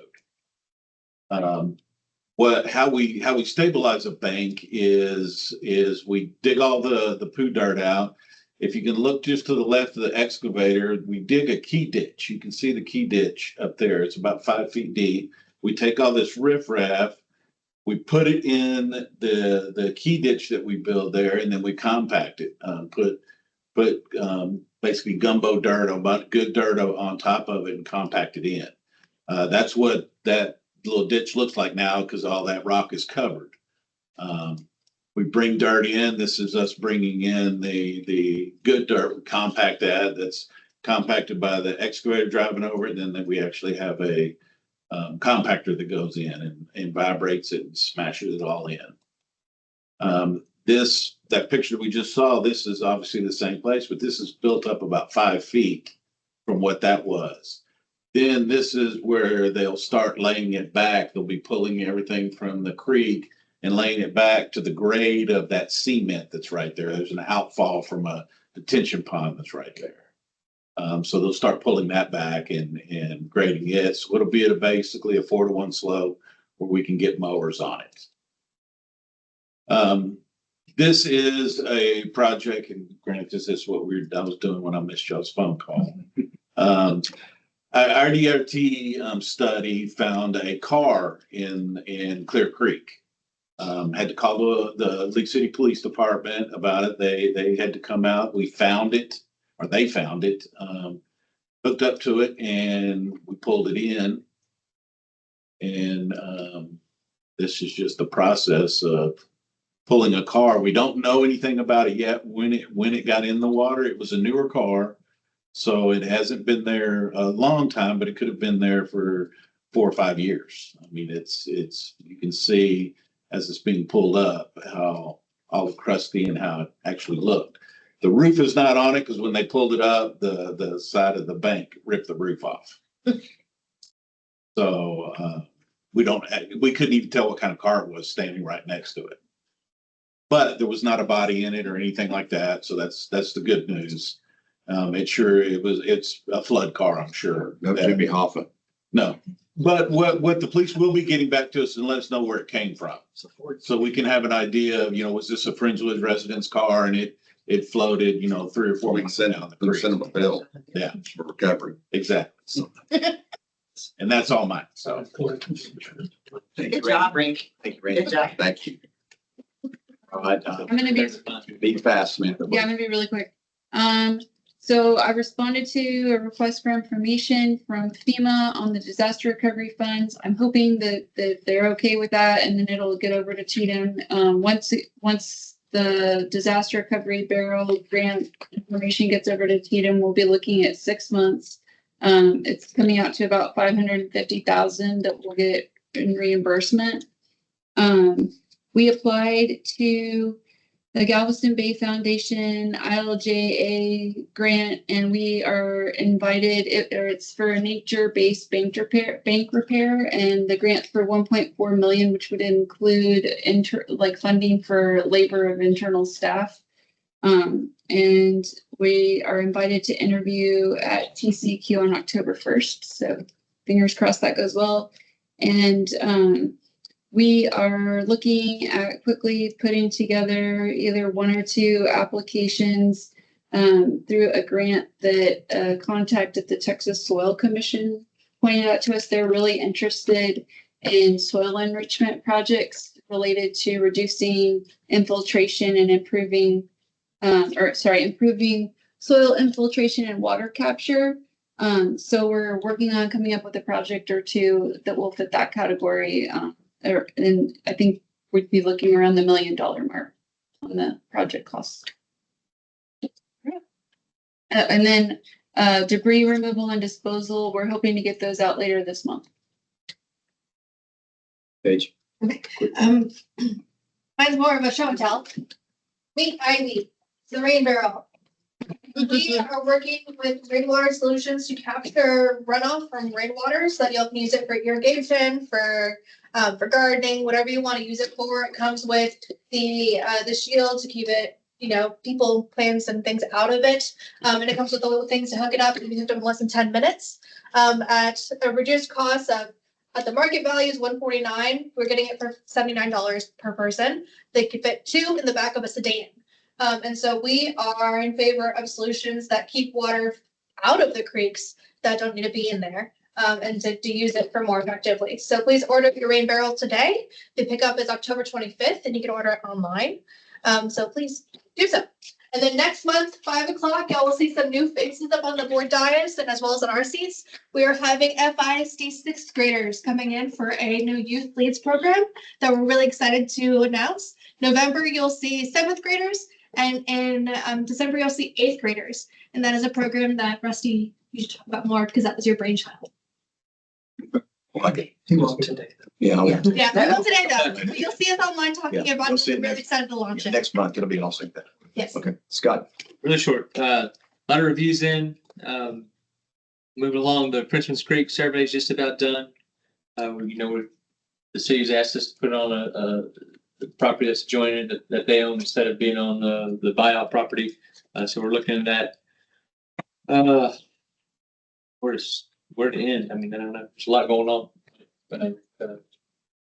Meetings and phone calls. So Basically the boat ramp that we want, we're looking at sliding over the city for the bar to the right of Frenchman's Creek because the city owns that property, that versus the GLO property. That's right. To make it less complicated so we can get that going.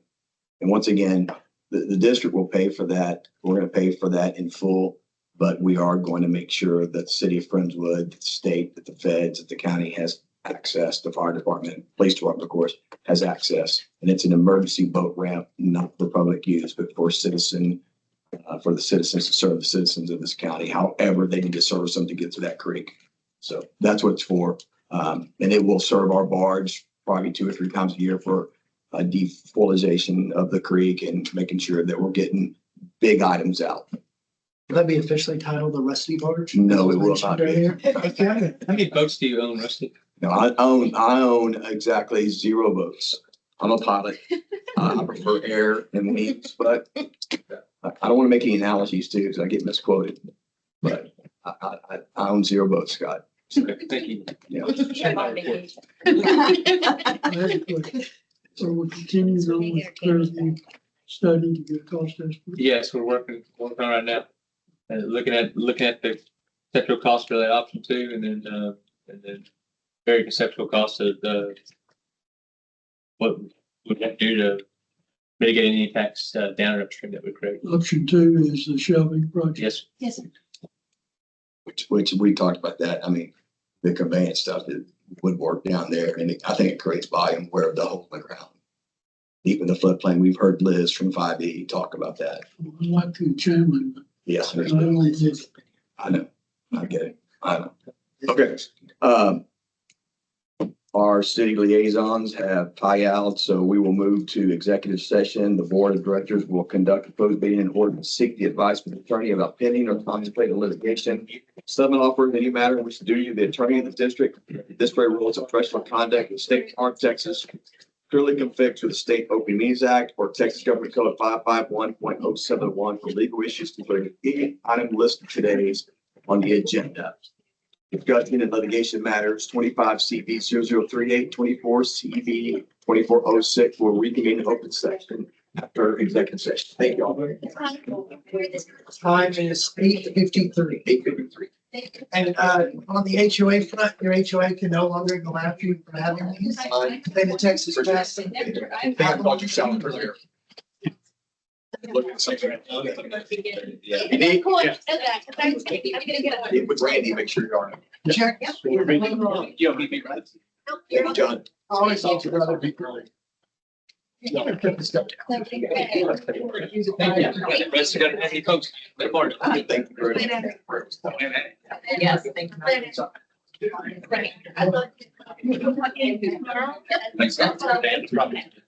It's been good work. It's been. Thank you.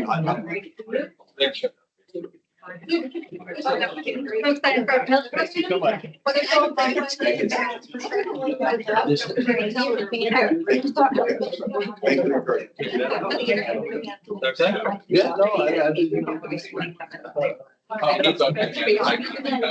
Yeah. On the board.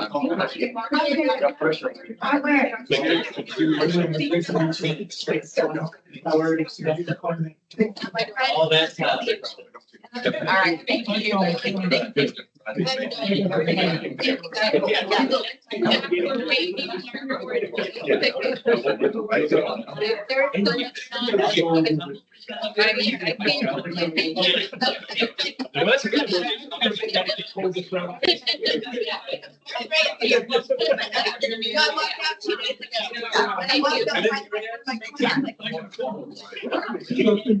I know, I was like, oh, weird, because I get it randomly down, like, sharp, and like, not my place.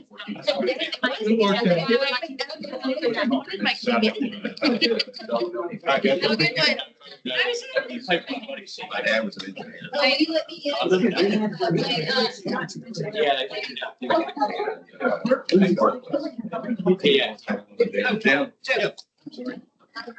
Thank you so much.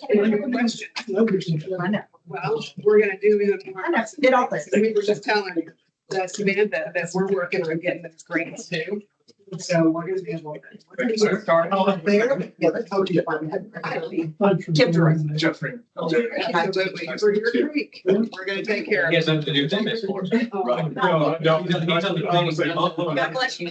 You're through this whole entire thing. Although he wishes. Information that.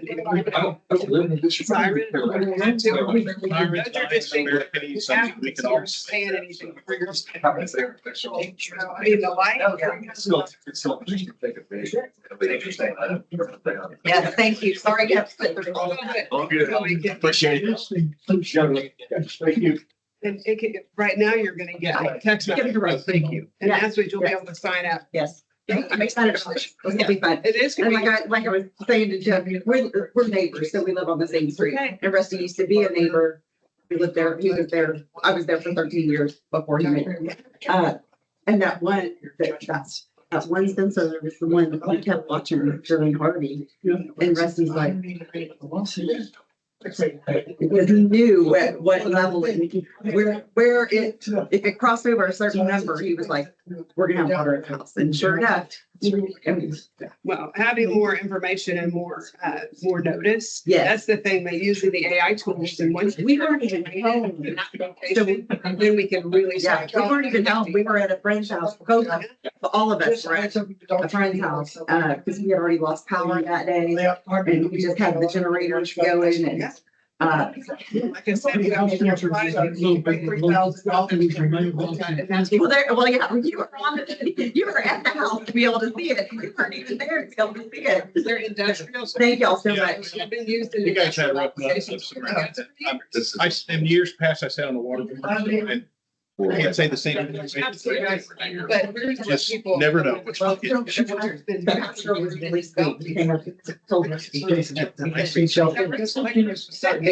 all into applied science. That's right. Get their, you know, basically. Make it ready facility. That's right. That's it. And that's what I did tell the mayor that night when. Actually, it's American Bridge. Tell me, my boyfriend. My boyfriend. Take that to the company. Woman like that, first of all. But then- German pipe in cheaper by far than trucking it from Florida. Yeah, I forgot about that. Forgot about that. Thank you. Thank you. Nice to meet you. I- And yes, So I shook the entire this side of the room's hand, and as I went to yours, I was told, all my we didn't friends. start the meeting, so I just went like I know that exactly. early on. A lot of my friends lost their jobs. Brown and Root, all of that, that was back. I spent a couple of years at Brown Root Civil Engineering. Yeah, it was a bummer. I had a friend's dad who never really recovered from it. So anyway, Thank you. great to meet you. Nice to meet you all. Thank you. Nice meeting. Look forward to you. Look forward to it. Yeah. Thank y'all for Yeah, you're chunking in that one. That made it go better. Oh, no, easy, easy. We're looking forward to it. I am too. Hey, Good hey, talking to you soon. y'all do me a favor, y'all. This. Okay, we are going to. Okay. That's the plan. Here. That's the plan. Thank you. All right. I appreciate it. I believe in y'all stuff. I just want to see it really, I want the public to go. wow. Yeah, exactly. Yeah, I agree. We do Okay. too. Thank y'all. Thank you. Thank you.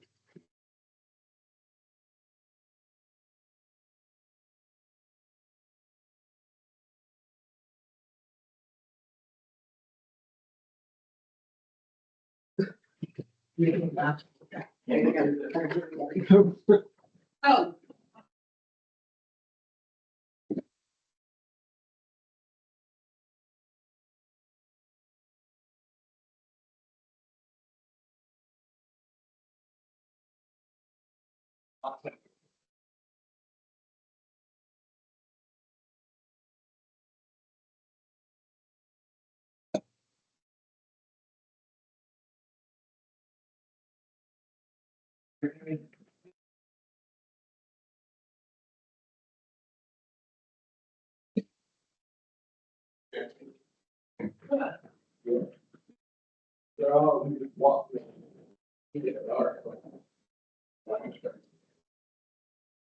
You have a